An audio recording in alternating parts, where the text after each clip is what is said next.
বরং ইউনূস সাহেব জয় বাংলা বলে ফেলতে পারে। ইন্ডিয়ার সাথে হয়তো যুদ্ধ লাগবেই, পাকিস্তানের সাথে লাগতেছে না, এই নিয়ে 5 বার যুদ্ধ করছে ভারত পাকিস্তান। বাংলাদেশের সাথে লাগবে। ফেব্রুয়ারিতে নির্বাচন, আবার দেয়ালে পিঠ ঠেকা নির্বাচন, কারণ হচ্ছে রোজার আগে শুরু করতে হবে, শেষ করতে হবে।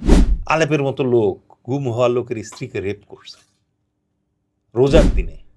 তাদের কাছে ডক্টর মোহাম্মদ ইউনূস আত্মসমর্পণ করতে বাধ্য হয়েছে।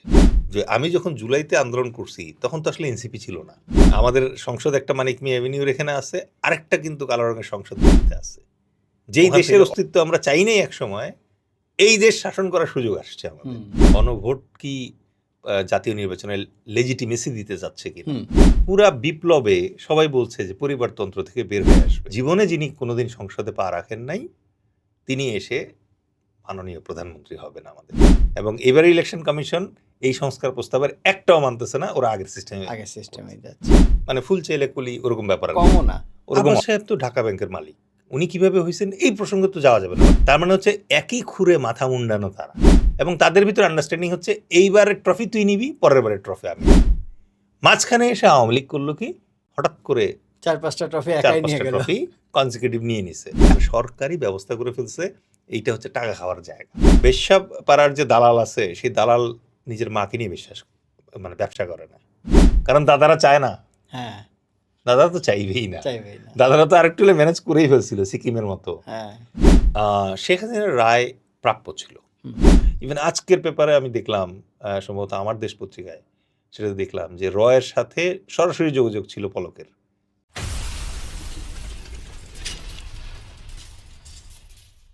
Welcome to Mamun podcast. আজকে আমাদের অতিথি হিসেবে আছেন ডেলাইস খান স্যার। স্যার কেমন আছেন? সালাম ভাই, আলহামদুলিল্লাহ ভালো আছি। আচ্ছা স্যার, আপনাকে অনেক ধন্যবাদ, আপনি এত ব্যস্ততার মাঝেও আজ আমাদের স্টুডিওতে সময় দিলেন। স্যার, আজকে আপনার সাথে আমাদের গল্প বা আড্ডার বিষয়টা হবে হচ্ছে সামনে অত্যন্ত গুরুত্বপূর্ণ একটা বিষয়, বাংলাদেশের নির্বাচন নিয়ে, যেটা নিয়ে আমাদের বাংলাদেশের সবাই মোটামুটি কম বেশি মানে খুব ভালোভাবে কনসার্ন আছে। স্যার প্রথমে যে বিষয়টা জানতে চাই, স্যার নির্বাচন কি আদৌ ফেব্রুয়ারিতে হওয়া সম্ভব?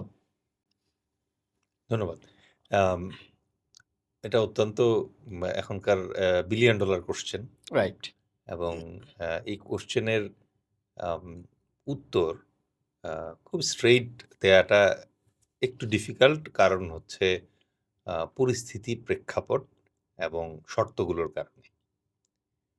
প্রাথমিকভাবে যে জিনিসটা আমাদেরকে স্বীকার করতে হবে সেটা হচ্ছে যে ডক্টর মোহাম্মদ ইউনূস যখন অন্তর্বর্তীকালীন সরকার ব্যবস্থায় প্রধান উপদেষ্টা হিসেবে তার টেনিওর শুরু করলেন, তখন তিনি খুবই ভদ্রলোক হিসেবে একটা চমৎকার কাজ করেছেন। সেটা হচ্ছে বাংলাদেশের সাংবিধানিক পদ্ধতিতে ইন্টারিম গভর্নমেন্টের লেআউট এবং টেনিয়ার এ ব্যাপারে স্পষ্ট কিছু বলা নেই কোথাও। আচ্ছা।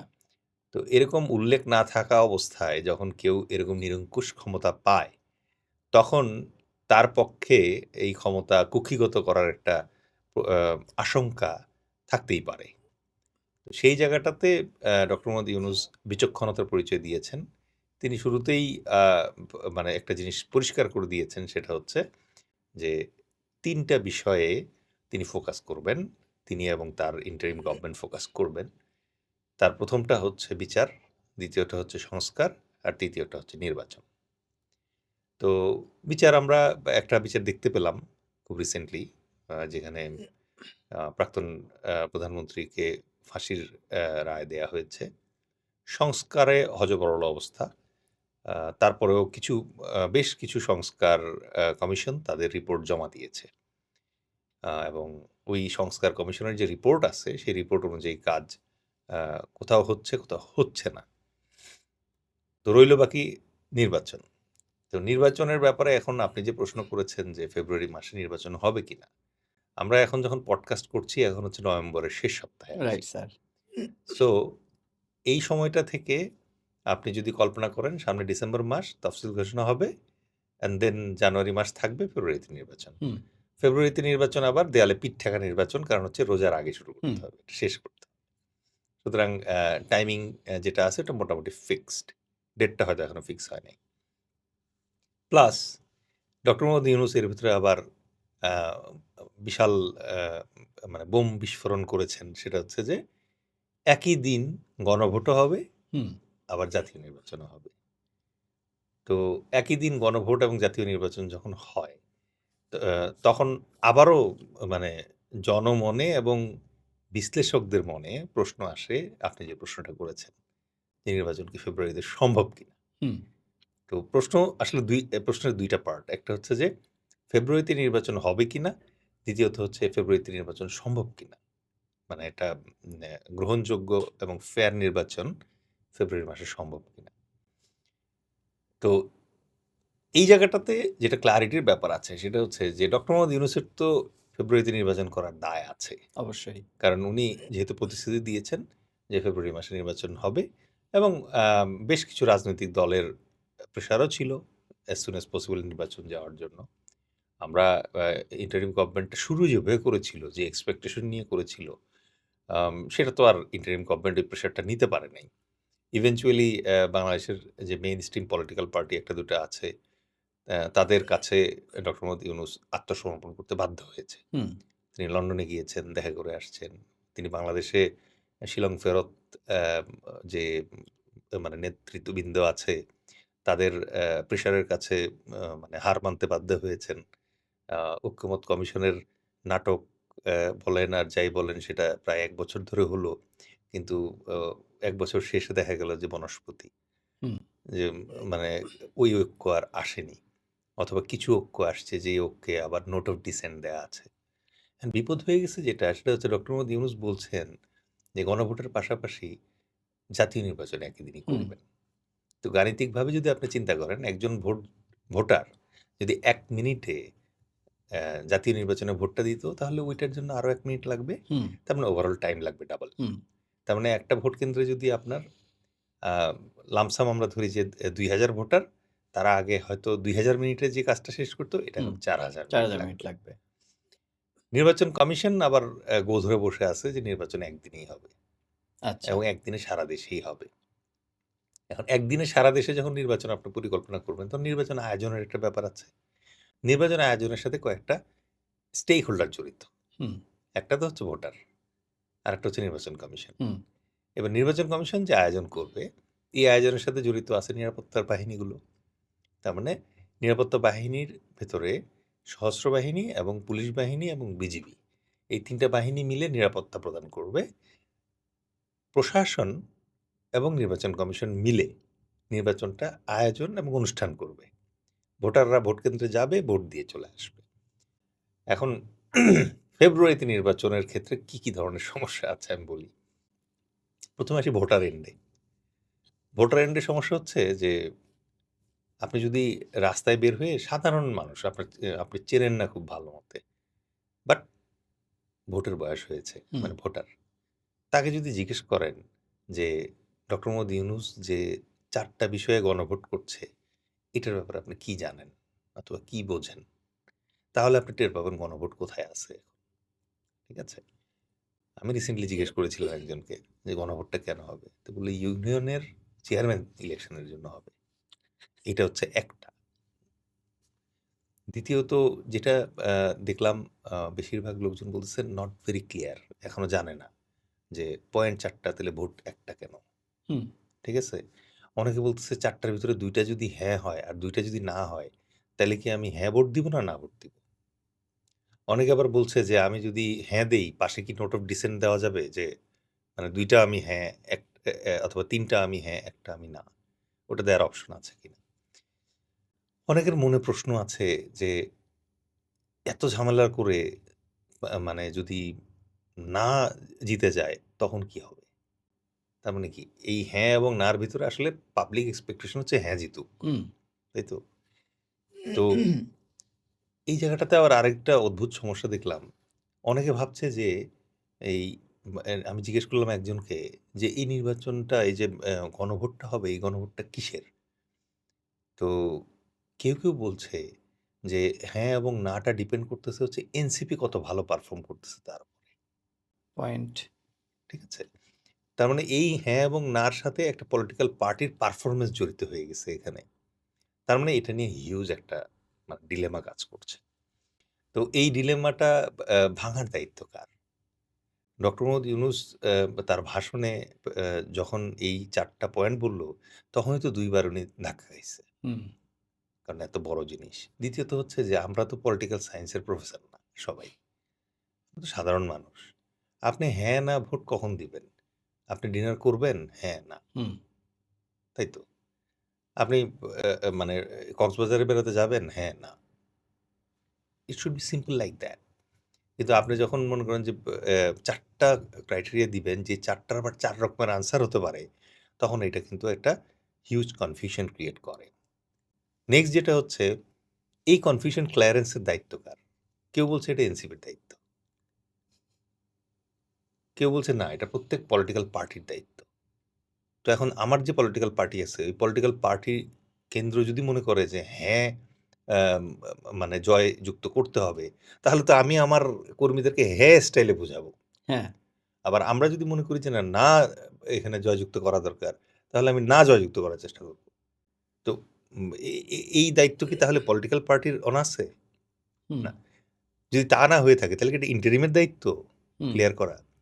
যদি ইন্টারিমের দায়িত্ব হয়ে থাকে, তো ইন্টারিমে তো আবার একটা বিশেষ দলের মানে প্রকাশ্য ২ জন উপদেষ্টা আছে। তারা কি হুম, এটাকে প্রভাবিত করার চেষ্টা করবে?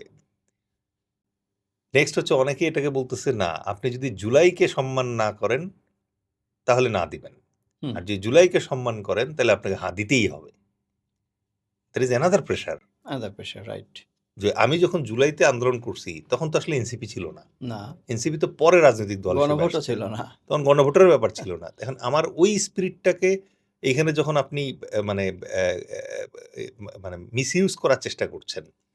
মানে ব্যাপারটা এরকম দাঁড়ায় গেছে যে আপনি যদি না ভোট দেন, তাহলে আপনি জুলাইয়ের বিপক্ষে। হুম, তো ব্যাপারটা আরো কমপ্লেক্স হয়ে গেল। তাহলে কি এই জিনিসটা ব্যাখ্যা করার দায়িত্ব নির্বাচন কমিশনের? এটাও কেউ জানে না। আচ্ছা, আমি ধরলাম কেউ একজন এটার দায়িত্ব নিবে। হুম, কেউ একজন দায়িত্ব নিবে যে সবাইকে বোঝাবে যে জিনিসটা কি। ধরলাম যে ডক্টর মোহাম্মদ ইউনূসই প্রফেসর মানুষ তো, উনি ধরেন ওই যত কোচিং সেন্টার আছে বাংলাদেশে, উদ্ভাস, উন্মেষ, তারপরে এগুলো সবার হেল্প নিয়ে উনি একটা কোচিং পুল খুলবে, খুলে কোচিং করাবে। যে এই ৪ টার মধ্যে মানে কোনটা কি করতে হবে, উম ওই রকমের ব্যাপার হয়তো করবে। কারণ ব্যাপারটা যদি এরকম হইতো যে ডক্টর ইউনূস স্যার কি ভালো না খারাপ, তাহলে কিন্তু সবাই হ্যাঁ, না একটা নিতে পারত। ইভেন মানে যদি প্রশ্নটা এরকম হইতো যে ডক্টর আলী রিয়াজ যে মানে প্রস্তাবগুলা দিছে, এগুলো কি মানেন কি মানেন না? হুম, তাও ইজি হইতো। এখন জিনিস তো হয়ে গেছে জটিল। তো ধরলাম আমি যে এখন সরকার দায়িত্ব নিল যে ডক্টর মোহাম্মদ ইউনূস নিজে ক্লাস নিবেন আমাদের সবার। এখন এই ক্লাস নিতেও তো গ্রামের যে একদম রুট লেভেল পর্যন্ত, সে ক্লাস নিতে কয়দিন সময় লাগবে? আমার হাতে কি ওই সময় আছে? না, আপনার তো একটা প্রজেক্টর লাগাইতে হবে। হুম, তারপরে ধরেন স্যারের বক্তব্য সাউন্ড বক্স দিয়ে বুঝাইতে হবে। আবার একজন করে লোক রাখতে হবে যে স্যারের বক্তব্যটা হয়তো অনেকে বুঝে নাই। হুম, উনার মানে ভাষাগত ইয়ার কারণে। তাকে আবার ক্লিয়ার করে দেওয়া লাগবে। হুম, এখন এই ক্লারিটি কি আগেই দিবে নাকি ভোট কেন্দ্রে যাওয়ার পরে দিবে? এখন ভোট পয়েন্ট। কেন্দ্রে যাওয়ার পরে যদি কোনো ভোটার বলে যে, বাহে আমার এই ৪ টার ভিতরে কোনটা দেব?" তখন তার এই প্রশ্নের আনসার কে দিবে? Hmm, polling officer? Not it clear. তো আ প্র্যাকটিক্যালি আমাদের হাতে এই হা-না ভোট আসলে এক্সপ্লেইন করার টাইম নেই।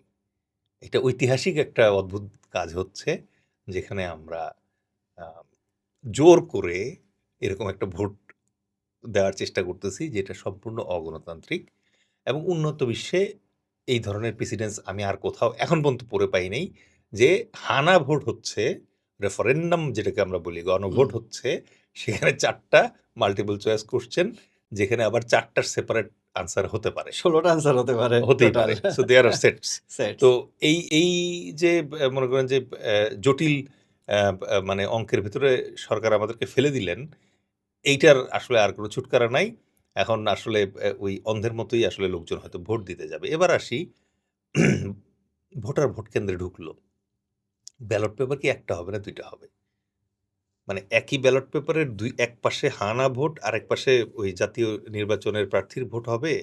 নাকি ২ টা আলাদা কাগজ হবে? হুম, আচ্ছা, ২ টা যদি আলাদা কাগজ হয়, তাহলে কি আমি হা-না ভোট একটা বাক্সে ফেলবো? আর জাতীয় নির্বাচনেরটা আরেকটা বাক্সে ফেলবো? না ২ টা একই বাক্সে ফেলবো? মননের একটা ব্যাপার আছে না? হুম, নেক্সট হচ্ছে যে এই ২ টা বাক্স কি একই রুমে থাকবে? নাকি এরকম হবে যে আমি ১ম এ যে রুমে ঢুকবো, ওই রুমের আমি গণভোটটা দিব। তারপরের ওই বাক্স ফেলে দিয়ে তারপর আরেকটা ছোট্ট দরজা থাকবে। এটাতে পরের রুমে যাবো। পরের রুমে গেলে পরে আরেকটা থাকবে হচ্ছে আমার জাতীয় নির্বাচনেরটা। হুম। তারপর ওইটা আমি ওই রুমে ফেলবো, ফেলার পর এদিকে বের হয়ে যাব। দেখেন, আমি কিন্তু সিম্পলি বলতেছি এবং এই জিনিসগুলো কিন্তু বাস্তব। আজকে আমি বলার পরে হয়তো অনেকে চিন্তা করবে, হ্যাঁ, তাই তো, ওইভাবেই তো মানে কোয়েশ্চেন গুলো আসবে।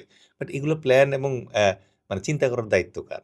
নির্বাচন কমিশনের। নির্বাচন কমিশন, আচ্ছা, রাইট। নির্বাচন কমিশনে কারা আছে? নির্বাচন কমিশনে যারা আছে তারা সর্বশেষ ২০০৫ সালে একটা প্রপার নির্বাচন দেখছে। তারপরে গত ২০ বছর ধরে তারা আসলে এই রিগিং নির্বাচন দেখছে, রাতের ভোটের নির্বাচন দেখছে, ডামি ইলেকশন দেখছে। রাইট? তাহলে আপনি যেই মেকানিককে মনে করেন যে কন্টিনিউয়াস মানে বসায় রাখছেন, চেহারা দেখায় রাখছেন, আর ধোলাইখাল থেকে আপনি লুকায়া কাজ করায় নিয়ে আসছেন। এখন এই মেকানিককে যখন আপনি যন্ত্র দিয়ে বলছেন যে, "আমি তোমার পরীক্ষা নেব, এবার তুমি গাড়ি ঠিক করে দেখাও।" ও বেচারা তো এখন মানে খেই হারায় ফেলছে। তো এই হচ্ছে নির্বাচন কমিশনের প্রাথমিক প্রস্তুতি তো। তার মানে এই নির্বাচন কমিশনের যে পুরা যন্ত্রটা আছে, খাঁচাটা আছে, যারা গত ২০ বছর ধরে প্রপার নির্বাচন দেখেই মানে অভ্যস্ত না, তাদের কাছ থেকে আপনি রাতারাতি একদিনে ডাবল নির্বাচন একটু ডিফিকাল্ট হওয়ার কথা। গাণিতিকভাবে ডিফিকাল্ট হওয়ার কথা। আমি কিছু অ্যাজিউম করছি না। আমি জাস্ট সিম্পলি এই জিনিসটা আম অনুমান করার চেষ্টা করছি যেটা যে হওয়ার কথা। নাও হতে পারে। মেবি মানে you are getting best officers in Bangladesh in নির্বাচন কমিশন রাইট নাও। আম যারা হয়তো আ মানে ওয়ার্ল্ডের top class election hmm, conduct করার মতো করে ট্রেইনড। আচ্ছা। নেক্সট যেটা হচ্ছে যে এখন এই যে ভাইয়েরা আমাদের আছেন ইলেকশন কমিশনের, ওই ভাইদের ট্রেনিং এর দরকার আছে না? আছে। তো এই ট্রেনিংটা কবে করবে? আচ্ছা, এটা গেল একটা অংশ। ২ নাম্বার হচ্ছে যে মানে উনাদের কোয়ালিটি সম্পর্কে আমি আসলে খুব বেশি বলব না। কারণ আ নির্বাচন কমিশনের সাথে আমার পরিচয় হয়েছে মূলত আমাদের দলীয় নিবন্ধন কার্যক্রমের সময়। এবং দলীয় নিবন্ধন কার্যক্রমের সময় আমি আসলে অত্যন্ত হতাশ। আচ্ছা। তাদের কোয়ালিটি আপটেক এবং আ উম তাদের সিদ্ধান্ত গ্রহণের যে মানে ক্ষমতা থাকা দরকার, সেই ব্যাপারগুলো কাছ থেকে দেখে। আম আমরা আমাদের নিবন্ধনের আলোচনায় পরে আসবো। আমি এখনো আপনার ওই প্রশ্নে আছি আচ্ছা। যে মানে ফেব্রুয়ারির হ্যাঁ। নির্বাচন হবে কিনা? এখন এই নির্বাচন কমিশনের যে টোটাল পপুলেশনটা আছে, এমপ্লয়ি যারা আছে তাদেরকে আপনি ট্রেনিং দিবেন। হুম, নেক্সট হচ্ছে নিরাপত্তা বাহিনীতে যারা আছে, যারা এই নির্বাচনের নিরাপত্তা দিবে, তাদেরও তো ট্রেনিং এর দরকার আছে। অবশ্যই দরকার আছে। কারণ আ তারাও তো একই কাজ করে আসছে। এক্সাক্টলি। এখন তাইলে কি হবে? নির্বাচনের আগে জয়েন্ট টাস্ক ফোর্স হওয়ার কথা। হুম, যেখানে নিরাপত্তা বাহিনীর সদস্য থাকবে, যেখানে প্রশাসনের সদস্য থাকবে এবং নির্বাচন কমিশনার থাকবে। হুম, ইটস 3 লেগ। একটা লেগে থাকে হচ্ছে মিলিটারি লেড একটা অংশ যারা সিকিউরিটিটা দেয়। একটা অংশে থাকে হচ্ছে পুলিশ, একটা অংশে থাকে হচ্ছে ডিসি, আরেকটা অংশে থাকে হচ্ছে নির্বাচন কমিশন হুম, কর্তৃপক্ষ। এই ৪ টা জিনিস মিলে মূলত এই নির্বাচনটা কন্ডাক্ট হয়। কারণ এই যে এদের যে টাস্ক ফোর্স যেটা আছে, তাদের এখন পর্যন্ত আমি কোনো মানে টিউনিং দেখছি না। নাও কামিং টু দ্য স্পেসিফিক্স, যেরকম নির্বাচন কমিশনের স্পেসিফিক্স এ বললাম, এবার অন্যান্য বাহিনীগুলোর স্পেসিফিক্স এ বলি। ফার্স্ট এ আসি আর্মি। হুম, ১.৫ বছর ধরে ডেভিল খুঁজতে, খুঁজতে ডেভিল হান্টে ক্লান্ত। ঠিক আছে? অনেকেই ভাবে আর্মি পারবে। আর্মি আসলে এভাবে করে না। আর্মির স্টাইলটা হচ্ছে যে আর্মি এই মুহূর্তে যে ডেভিল হান্ট অপারেশনে আছে, এটার সেটআপ একরকম, মেজাজ একরকম, অপারেশন অর্ডার একরকম। আপনি লক্ষ্য করলে দেখবেন এখন যে ক্যাম্পগুলা বসানো হইছে, এই ক্যাম্পগুলা সেট করা হইছে হচ্ছে ল অ্যান্ড অর্ডার সিচুয়েশন এর মানে আদতে। হুম, যখনই নির্বাচনী ডিউটিতে যাবে, তার আগে অবশ্যই আপনাকে এই ফোর্সকে আবার রিকোয়েল করতে হবে। রিকোয়েল করে একটু রেস্ট দিতে হবে, একটু ট্রেনিং দেওয়া লাগবে। এরা আবার ডিপ্লয় করবে। এবারের ডিপ্লয়মেন্টে ওদের ক্যাম্পের সেটআপ হবে হচ্ছে ভোট কেন্দ্রের অনুযায়ী। হুম, যে কোন পজিশন থেকে তার ভোট কেন্দ্রগুলাতে কুইকলি রিচ করা যায়। রাইট। সো এখানেও কিন্তু মানে সেটআপে চেঞ্জ আসছে। অ্যাডমিনিস্ট্রেটিভ সেটআপে চেঞ্জ আসবে। তারপরে হচ্ছে আপনার যেসব সোলজাররা, যেসব অফিসাররা অন গ্রাউন্ডে ডিপ্লয় থাকবে, তাদের অ্যাপ্রোচ এ চেঞ্জ আসতে হবে। তাদেরকে নির্বাচনী আচরণবিধি জানতে হবে এবং নির্বাচনী আচরণবিধি ভঙ্গ হইছে কিনা সেটা বুঝতে হবে। You need to give them time. This is 1. Number 2 coming regarding police. Police তো এমনিতেই ৫ই আগস্টের পরে দারুণভাবে ক্ষতিগ্রস্ত হইছে এবং এখন পর্যন্ত পুলিশ চেষ্টা করছে নিজেদেরকে ফিরে পাবার। ফিরে পাওয়া, রাইট। এখন পুলিশ কিন্তু সিটিং ফোর্স না। পুলিশ প্রতিদিন কোনো না কোনো মামলা, কোনো না হুম, কোনো মানে ঝামেলা নিয়ে তারা ব্যস্ত আছে। এর ভেতরে আপনি কতজনকে আসলে ট্রেনিং দিতে পারবেন? Question number 1। কোয়েশ্চেন নাম্বার 2 যেটা, সেটা হচ্ছে যে ওই যে গ্যাপটা ছিল, আপনি তো ধরেন বাইরে থেকে কিছু অফিসার এনে অথবা ভিতরের অফিসারদেরকে পদোন্নতি দিয়ে তাড়াতাড়ি DC, SP, sorry SP, ASP এই লেভেলগুলা কভার আপ করে ফেলছেন। বাট নিচে যে গ্যাপটা রয়ে গেছে, ওই গ্যাপটা তো এখনো ফিল আপ হয় নাই। এটা গেল একটা। নাও কামিং টু দ্য মানে এই পুলিশ দিয়ে আপনি আসলে কত ইফেক্টিভলি একদিনের ভেতরে মানে ইলেকশন করবেন, কন্ডাক্ট করাতে পারবেন, সেটা একটা question. Next coming to the point of প্রশাসন। প্রশাসনের ভিতরে আপা আসবে এই মানে এক্সপেকটেশন নিয়ে বসে থাকা লোক যারা গত ১৫ বছরে প্রচুর দুর্নীতি করে খেয়ে দিয়ে নধর হয়েছে, তারা হঠাৎ করে তো আর নিমক হারামি করতে পারে না, হুম, তাই না? তারা আপ্রাণ চেষ্টা করছে নিজেদের মুখোশটা ধরে রাখার জন্য যে না আমরা খুব ভালো মানুষ, আমরা এই নির্বাচন ভালো মতো করে দিব। কিন্তু তাদের তো অন্তরে রুহের ভেতরে মনে করেন যে এখনো আপা আসবে, আপা আসবে এটা চলতেছে। জব চলতেছে। রাইট। ২ নাম্বার হচ্ছে এই ১৫ বছরে কিন্তু এই যে প্রশাসনের একটা বড় অংশকে রিক্রুট করা হইছে যে জয় বাংলার লোক কিনা। হুম, এর বাইরে নেওয়াই হয় নাই। একদম ডিএনএ স্ক্রিনিং করে নেওয়া হয়েছে। তাহলে ওই ডিএনএ আপনি মনে করেন যে ১ বছরে ইউনূস সাহেব চেঞ্জ করে ফেলবে? বরং ইউনূস সাহেব জয় বাংলা বলে ফেলতে পারে। কিন্তু ওদেরটা এত সহজে চেঞ্জ হবে না। তার মানে প্রশাসনে কিন্তু একটা বড় অংশ এখনো রয়ে গেছে। এখন আপনি যেটা করার চেষ্টা করতেছেন সেটা হচ্ছে আগের চিহ্নিত ডিএনএর যারা আছে তাদেরকে সরায় রেখে বাকিদেরকে এনে আপনি নির্বাচনটা করার চেষ্টা করতেছেন। গত ১৫ বছরে বাকি কারা ছিল? ডিএনএ চেঞ্জ যারা করে নাই, যারা বাকি ছিল তারা ২ রকমের ছিল। ১ নাম্বার হচ্ছে অচল মাল। মানে এরে আসলে আওয়ামী লীগ আর ভেবেও দেখে নাই যে এরে নেয়ার দরকার আছে কিনা। ঠিক আছে? আর ২ নাম্বার যে পার্টি ছিল সেটা হচ্ছে যে যারা কট্টর অন্য আরেকটা পার্টির, যারা এবার ইলেকশনে পার্টিসিপেট করতেছে। তাহলে আপনি আসলে প্রশাসনে কিন্তু ওই নিরপেক্ষতাটা আপনার পাবেন না। এইজন্যই আপনি দেখবেন যে এ একটা পলিটিক্যাল পার্টি বলছে লটারি করে ডিসিএসপি সিলেক্ট করা হোক। মানে এটা অত্যন্ত দুঃখজনক যে আমরা আমাদের নিজস্ব ডিসিএসপিদেরকে ট্রাস্ট করতে পারতেছি না। হুম, বাট একই সাথে বাস্তবতাও আমাদের মেনে নিতে হবে যে আমরা তো হঠাৎ করে অন্য গ্রহ থেকে নিয়ে আসতে পারব না। পারব না। তো আমার ধারণা আমি এই নির্বাচনী যে স্টেক হোল্ডার যে কটা আছে সবার দুরবস্থা কাভার করলাম। প্লাস এবার আমি আসি হচ্ছে যে আমাদের পাশের রাষ্ট্রে এই যে সদ্য মানে প্রাক্তন হয়ে যাওয়া প্রধানমন্ত্রী, উনি দিল্লিতে আছেন, ফুল কমিউনিকেশনে আছেন। উনি চাইলেই ভাষণ দিতে পারেন, চাইলে পত্রিকায় মানে উনি ইন্টারভিউ দিতে পারেন। এই প্রধানমন্ত্রীরই সাবেক মন্ত্রী যারা, তারাও ওখানে আছেন। হুম, এই প্রধানমন্ত্রীরই সাবেক পুলিশ প্রধান যারা, তারা ওখানে আছেন। এই প্রধানমন্ত্রীরই সাবেক গোয়েন্দা বাহিনীর প্রধান যারা, তারা ওখানে আছেন। এবং বেশ কয়েকজন মিলিটারি জেনারেলও পালায় গিয়ে ওখানে আছেন। তার মানে কি? চাইলেই উনি এখানে একটা সংসদ গঠন করতে পারেন। মানে বাংলাদেশে আপনি দেশ চালাইতে যেই সেটআপটা লাগে, এই সেটআপের একটা রেপ্লিকা কিন্তু উনি নিয়ে ওখানে বসে আছেন, হুম, ১। ঠিক আছে? ২ নাম্বার হচ্ছে উনার কাছে টোটাল ডাটা আছে বাংলাদেশের। সবকিছু আছে। হুম, অ্যান্ড ইন্ডিয়া ইজ সাপোর্টিং হার। হ্যাঁ, ওকে? তাইলে প্রশাসন যদি এখনো ওই জপে থাকে, আর ওদের কাছে যদি ডাটা থাকে, একসাথে বসার সুযোগ থাকে এবং টাকা থাকে, তাহলে তো প্যারালাল একটা গভর্নমেন্ট মানে হুম, অনেকেই ইন্টারিম গভর্নমেন্টের সমালোচনা করার চেষ্টা করে। কিন্তু পরিস্থিতিটা বুঝতে হবে যে দেশের ভেতর থেকে ইন্টারিম দেশ চালানোর চেষ্টা করতেছে। দেশের ঠিক সীমান্তের বাইরে বসে কিন্তু দেশটাকে অচল করার চেষ্টা করছে আরেকটা সক্রিয় দল।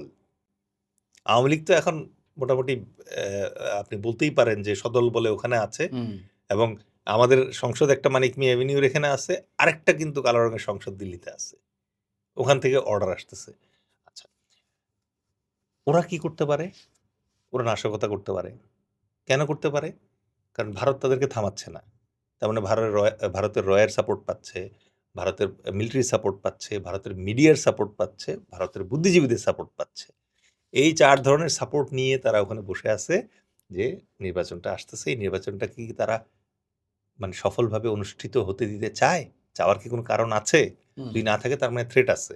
নাও মাই কোয়েশ্চেন ইস দ্যাট যখন তারা এই জায়গায় গন্ডগোল করার চেষ্টা করবে, এই পুলিশ এবং সামরিক বাহিনীর এখন যারা নিরাপত্তার দায়িত্বে আছে, তারা কি আগে ওদের সামলাবে না আগে ভোট সামলাবে? চ্যালেঞ্জ হয়ে যাবে। চ্যালেঞ্জ হয়ে যাবে। আচ্ছা। এর ভেতরে হচ্ছে যে আমাদের দেশের যে পলিটিক্যাল পার্টি আছে, তাদের এবারের নমিনেশনের যদি আপনি প্যাটার্নটা দেখেন, তাহলে দেখবেন যে ওই ঘুরে ফিরে কিন্তু আবার ওই চোর, ছেচর, চাঁদাবাজ, গুন্ডা যেগুলো আছে ওদেরকেই আনছে। হুম, এরা কোন স্টাইলে নির্বাচন করে অভ্যস্ত? ওরাও ওই স্টাইলে করার চেষ্টা করবে। তাহলে এক পুলিশের উপরে এখন ধরেন বাহির থেকে অন্তর্ঘাতমূলক একটা প্রেশার, দ্বিতীয়ত হচ্ছে ইন্টারনালি ওরা এখন মনে করেন যে হুম, প্রেশার ইয়ে করতেছে। কারণ কি? কারণ বিএনপি চিন্তা করতেছে আমরা তো ক্ষমতায় চলেই গেছি। হুম, শুধুমাত্র নেম প্লেট চেঞ্জ হবে, ঠিক আছে? আর জামায়াত হঠাৎ করে কি চিন্তা করতেছে, এই প্রথম আমাদের চান্স আসছে, হুম যেই দেশের অস্তিত্ব আমরা চাই নাই এক সময়, এই দেশ শাসন করার সুযোগ আসছে আমাদের। হুম তো ওরা কি ছেড়ে দিবে একজন আরেকজনকে? সো অন গ্রাউন্ডে কিন্তু প্রচণ্ড রকম ফ্রিকশন হবে। তাহলে এই দুই দলের ফ্রিকশন প্লাস হচ্ছে আওয়ামী লীগের থার্ড অ্যাঙ্গেলের ফ্রিকশন, হুম এই ফ্রিকশনের ফলে নিরাপত্তা বাহিনীর কি আদৌ এই মুহূর্তে ওই ক্যাপাসিটি আছে কিনা যে এগুলো সব ডিটার করে নালিফাই করে একটা সাকসেসফুল নির্বাচন উপহার দিতে পারবে? ফাইনালি নির্বাচন কমিশনের বোধোদয়ের জন্য যেটা বলি সেটা হচ্ছে যে আমাদের পার্শ্ববর্তী রাষ্ট্র ভারতে যে গণতন্ত্র আছে, তাদের জনসংখ্যার কারণে তারা একদিনে নির্বাচন করার সাহস করে না। হুম তাদের নির্বাচন হয় মাসব্যাপী। হুম তাহলে ওই যে জনসংখ্যা আছে, সেই জনসংখ্যার অনুপাতে যদি আপনি অঙ্ক কষেন, হুম তাহলে দেখা যায় যে বাংলাদেশের 18 কোটি অথবা 16 কোটি লোকের জন্য 3 দিনে নির্বাচন হওয়াটা যুক্তিযুক্ত। ঠিক আছে? হুম এখন ধরেন আজ থেকে 30 বছর আগে, 40 বছর আগে যেই ভোট কেন্দ্রে 2000 ভোটার ছিল, হ্যাঁ সেইখানে এখন ভোটার হয়ে গেছে 20,000 হয়তো। Right right? কিন্তু আপনি ওই মানে পোলিং সিকিউরিটি এবং ইয়ের জন্য যে পরিমাণ আপনার ক্যাপাসিটি দরকার, ওই ক্যাপাসিটি কিন্তু ওভাবে বাড়ে নাই। তার মানে এইটার লজিক্যাল আন্ডারস্ট্যান্ডিং যে হুম আপনাকে একদিনে ভোট মানে কমপ্লিট করতে যাওয়াটা অনেক বেশি হেরোইক লাগে, অনেক বেশি ক্যারিশমেটিক লাগবে শুনতে। কিন্তু ওভারঅল যে আমি সিচুয়েশনগুলো আপনাকে বললাম, হুম এটা যদি যেকোনো যুক্তিসঙ্গত মানুষ বিবেচনায় নেয়, তাহলে কিন্তু তার মাথায় প্রথম যেটা আসবে, তাহলে why we are taking this risk? Right আমরা কেন 8 দিনে করি না 8 বিভাগে? হ্যাঁ আচ্ছা 8 বিভাগে 8 দিন করছি না। আমরা এট লিস্ট মানে ২ টা করে বিভাগ এট এ ডেট ধরি, হুম ৪ দিনে করি। 4 দিন মানে 4 ডেইজে 4 ডেইজে করি আর 4 ডেইজ রিজার্ভ রাখি হুম ফর সেফটি। আচ্ছা ওটাও যদি না করি আমরা তো তাহলে এট লিস্ট ২ টা ভাগে করতে পারি। সেটা হুম হচ্ছে যে শহর অঞ্চলের ভোটগুলো একদিনে করি, হুম মেট্রোপলিটন এরিয়া সহ। হুম অ্যাবসোলিউট রুরাল এরিয়ার যে ভোটগুলো আছে ওটা আরেকদিন করি। হুম এতে সুবিধা হবে কি যে আপনার ধরেন যে টিমগুলো আছে, এই টিমগুলোর ভিতরে বেস্ট লট যেগুলো আছে, হুম আপনি তো অস্বীকার করতে পারবেন না। এবার তো আপনি ফুল স্ট্যান্ড নিতে পারছেন না। না আপনাকে একটা অংশকে ওএসডি করায় বসায় রাখতেই হচ্ছে। হুম কারণ আপনি ট্রাস্ট করেন না ওদেরকে। হুম তাহলে তো আপনার ১০০ জনের ফোর্স অলরেডি ৩০ কমে গেছে। 30 কমে গেছে রাইট তো তাহলে আপনি এক কাজ করেন।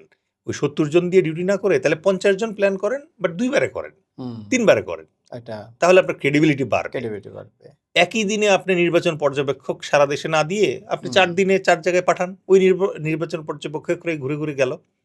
আমার এই ব্যাপারে নির্বাচন কমিশনের একজন কমিশনারের সাথে কথা বলার সৌভাগ্য হয়েছিল। তো উনি যেটা বলার চেষ্টা করছিলেন যে উম একদিনের যদি আমরা না করি তাহলে একটা ট্রাস্ট ইস্যুস তৈরি হবে। কারণ ৪ দিনে ইলেকশন হলে পরে আপনি তো প্রতিদিন গুনতে পারবেন না। না মানে ব্যালট আপনাকে আটকা রাখতে হবে। তারপরে ফাইনালি একদিন গুনতে হবে কাউন্টিং এর জন্য। তো ওইটা নাকি জনগণ বিশ্বাস করবে না যে রাতে কিছু আচ্ছা হবে। তো আমি তখন হেসে ফেললাম। মনে, মনে বললাম, "otherwise no one trust you." But আপনি চাইলে ভোটের বাক্স পাহারা দেওয়ার লোক কিন্তু অনেক আছে। হুম আপনি ফার্স্ট লেয়ারে মনে করেন যে আর্মিতে দাঁড় করে রাখবেন। সেকেন্ড লেয়ারে বিজিবি দিবেন। থার্ড হুম লেয়ারে ছাত্ররা দাঁড়ায় থাকবে। আমি হুম আপনাকে দাঁড়ায় থাকবো। যাতে এই ভোটের বাক্স এখান থেকে না না নড়ে। না রে অনলাইনে মনে করেন যে আপনি সিসিটিভি দিয়ে রাখবেন, লাইভ দিয়ে রাখবেন লাইভে থাকবে। হুম ওই ভোট কক্ষে মশা ঢুকলেও টের পাবো টের পাওয়া আমরা। যাবে হুম কি বলেন আপনি? ট্রাস্ট ইস্যু থেকে আসে? হ্যাঁ ইভেন গণনা যখন হবে গণনার সময় আমরা দিয়ে রাখবো। লাইভ দিয়ে রাখলেই তো হয়ে গেল এক্সাক্টলি। তো এই জিনিসগুলা এই সীমাবদ্ধতার প্রেক্ষিতে I am sorry for making answer so long, but this is A vital question. এই জন্য আমি আনসারটা আপনাকে বিস্তারিতভাবে দিলাম, পডকাস্টের সুবিধা নিয়ে হুম বলার সুযোগ পেলাম যে চাইলেই ফেব্রুয়ারির যে কোনো একটা তারিখে নির্বাচন যেন তেনভাবে দিয়ে দেওয়া সম্ভব হুম এবং নির্বাচন শেষও হয়ে যাবে। কিন্তু সুষ্ঠু গ্রহণযোগ্য একটা নির্বাচন যদি করতে হয়, তাহলে ফেব্রুয়ারি মাসে নির্বাচন যদি হয়, তাহলে নভেম্বরের শেষ সপ্তাহ থেকে ফেব্রুয়ারির প্রথম সপ্তাহের মধ্যবর্তী যে সময় আছে, তার মধ্যে আমাদেরকে অনেকগুলো সিরিয়াস ডিসিশন নিতে হবে, যেটা ইলেকটোরাল প্রসেস রিলেটেড। প্লাস আমাদেরকে পাবলিক অ্যাওয়ারনেস মানে ভোটার হুম অ্যাওয়ারনেসের ব্যাপারটাতে সিদ্ধান্তে আসতে হবে হুম। যে আমরা কি আদৌ একই দিনে গণভোট এবং জাতীয় নির্বাচনটা করব কিনা? করব কিনা। স্যার একটু গণভোটের বিষয়টায় আসি অল্প একটু ছোট করে। সেটা হচ্ছে যে স্যার কিছু, কিছু মহলে এরকম একটা কথা প্রচলিত আছে যে আ এই যে নির্বাচনটাকে ভ্যালিড করতে হলে গণভোটটা প্রয়োজন। এই ব্যাপারটা আপনি যদি একটু সংক্ষেপে বলেন স্যার বা এটাকে আপনি কিভাবে চিন্তা করেন? বা আদৌ আসলে গণভোটের প্রয়োজন আছে কিনা? সেটা অবশ্য আপনার আলোচনায় আমরা কিছুটা বুঝতে পারছি। অফকোর্স গণভোটের প্রয়োজন আছে। হুম, গণভোটের প্রয়োজন আছে। বাট গণভোটটা যে পদ্ধতিতে করা হচ্ছে, এই পদ্ধতিটা আসলে আমার কাছে মনে হচ্ছে যে একটু বেশি মানে জটিল এবং গোলমেলে। এবং এই জায়গাটায় মানে আমাদের বোধহয় সুযোগ আছে যে আরেকটু আ প্রফেশনাল ওয়েতে আরেকটু লজিক্যাল ওয়েতে চিন্তা হুম, করা। নাও যে কোয়েশ্চেনটা আপনি করলেন যে আম গণভোট কি জাতীয় নির্বাচনে লেজিটিমেসি দিতে যাচ্ছে কিনা? হুম, দেখেন আম গণভোটের সাথে জুলাইয়ের ব্যাপারটা জড়িত। রাইট। এখন জুলাইয়ে যে ঘটনাটা ঘটছে, এই ঘটনাটাকে তো শুধুমাত্র আওয়ামী লীগ ছাড়া আর কেউ অস্বীকার করে না। সারা দেশ এটাকে কারণ স্বীকার করে। এইখানে আওয়ামী লীগ বনাম সারা দেশ ছিল। হুম। সুতরাং এত জটিল করার দরকার ছিল না তো। ঠিক আছে? আন্দোলনটাই এক ধরনের ম্যান্ডেট আরকি যে রাইট। এখন আপনি মানে একেবারে সবকিছু এভাবে এত জটিল না করে আপনি জুলাই আন্দোলনের প্রেক্ষিতে অ্যা প মানে জুলাই আন্দোলনটাকে আপনি স্বীকার করেন কিনা? এটা নিয়ে গণভোট একটা করতে হুম, পারেন আপনি। জুলাই আন্দোলনটাকে আপনি স্বীকার করেন কিনা? হুম, ব্যাস শেষ। ব্যাস এইটা বেস্ট ঠিক হইতো, আছে? বেস্ট হইতো। কারণ এর ভেতরে হয়তো যারা মানে জুলাই আন্দোলনের প্রতিহত করার চেষ্টা করছিল তারা না ভোট দিবে এখানে। হুম। বাকি সবাই কিন্তু বলবে হ্যাঁ, হ্যাঁ, হ্যাঁ, হ্যাঁ, জুলাই ভোট আন্দোলন দিবে। এবং ঠিক এটা আছে। স্যার লং টার্মে একটা মানে সনদ হয়ে থাকবে যে জুলাই আন্দোলনটা সারা দেশবাসীর একটা ভ্যালিড আকাঙ্ক্ষার একটা প্রতিফলন ছিল। এক্সাক্টলি। এখন ভয়ের ব্যাপারটা হয়ে গেছে যে জুলাইটা এখন একটা সুনির্দিষ্ট ইয়াং অ্যা এবং খুব দ্রুত মানে ডক্টর ইউনূস চলে যাওয়ার পরে হারিয়ে যাবে এরকম একটা দলের অ্যা সিম্বল হয়ে দাঁড়াচ্ছে। হুম, এইটা হচ্ছে আশঙ্কা। হুম, সুতরাং বুঝতে আপনি যে প্রশ্নটা করলেন যে জাতীয় নির্বাচনকে মানে লেজিটিমাইজ করার জন্য আম এই যে ইয়াটা আছে মানে গণভোটটা এটার দরকার আছে কিনা? I don't think so. আমার কাছে যেটা মনে হয় জাতীয় নির্বাচন তো আপনি চান বা না চান আপনার করতেই হবে। হুম, জুলাই থাকুক আর না না থাকুক থাকুক জাতীয় ৫ বছর পর, নির্বাচন। পর তো জাতীয় নির্বাচন করার হুম। বাধ্যবাধকতা আছে। সুতরাং ওটা হবে। বরং এরকম হলে কেমন হইতো? যে জাতীয় নির্বাচনটা হলো, হওয়ার পরে আপনি এবার জুলাই নিয়ে গণভোট করলেন। হুম। আচ্ছা স্যার আরেকটা বিষয় এবার একটু যদিও আপনার জাস্ট মূল্যায়নটা জানতে চাই। স্যার আ বিএনপি বলতেছে গণভোট আর জাতীয় নির্বাচন একসাথে হোক, জামাত বলতেছে ২ টা আলাদাভাবে হোক। এটার আসলে কারণটা কি? যদি স্যার একটু সংক্ষেপে বলেন। মানে ২ টা দল কেন ২ টা আলাদা বিষয় একই পয়েন্টে আলাদা বিষয় ডিমান্ড করতেছে? না, এখন প্রত্যেকটা দলের নিজস্ব লজিক থাকে হুম, এই হুম, হুম। জায়গায়। বিএনপি ধরেন আপনাকে একটা জিনিস বুঝতে হবে যে বিএনপি এখন মানে অনেকটা ক্ষমতার ঘ্রাণ পেতে শুরু করেছে। আচ্ছা। ঠিক আছে? তাদের নেতাদের চলনে বলনে, কথায়, আচরণে কনফিডেন্ট চলে আসছে। কনফিডেন্স চলে আসছে। এখন দিন শেষে অবশ্যই ভোটাররাই সিদ্ধান্ত নিবে। বাট আপনি দেখেন যে অদ্ভুত, অদ্ভুত জিনিস ঘটছে ওখানে। আম বাংলাদেশের ইতিহাস যদি আপনি দেখেন যে ডক্টর মোহাম্মদ ইউনূসের এই আগমনের পর আমরা কিন্তু মজার, মজার কিছু জিনিস আবিষ্কার করলাম। যেটা আমরা আগে এভাবে আমাদেরকে চোখে আঙুল দিয়ে দেখিয়ে দেয়নি। ১ নম্বর হচ্ছে যে অ্যা শেখ হাসিনা। শেখ হাসিনার বাবা যখন মারা গেলেন, তখন উনি পশ্চিম জার্মানিতে অবস্থান করছিলেন। সেখান থেকে রয়ের সহায়তায় তাকে সপরিবারে দিল্লিতে নিয়ে আসলো ইন্দিরা গান্ধী এবং উনি ওখানে ৬ বছর ছিলেন।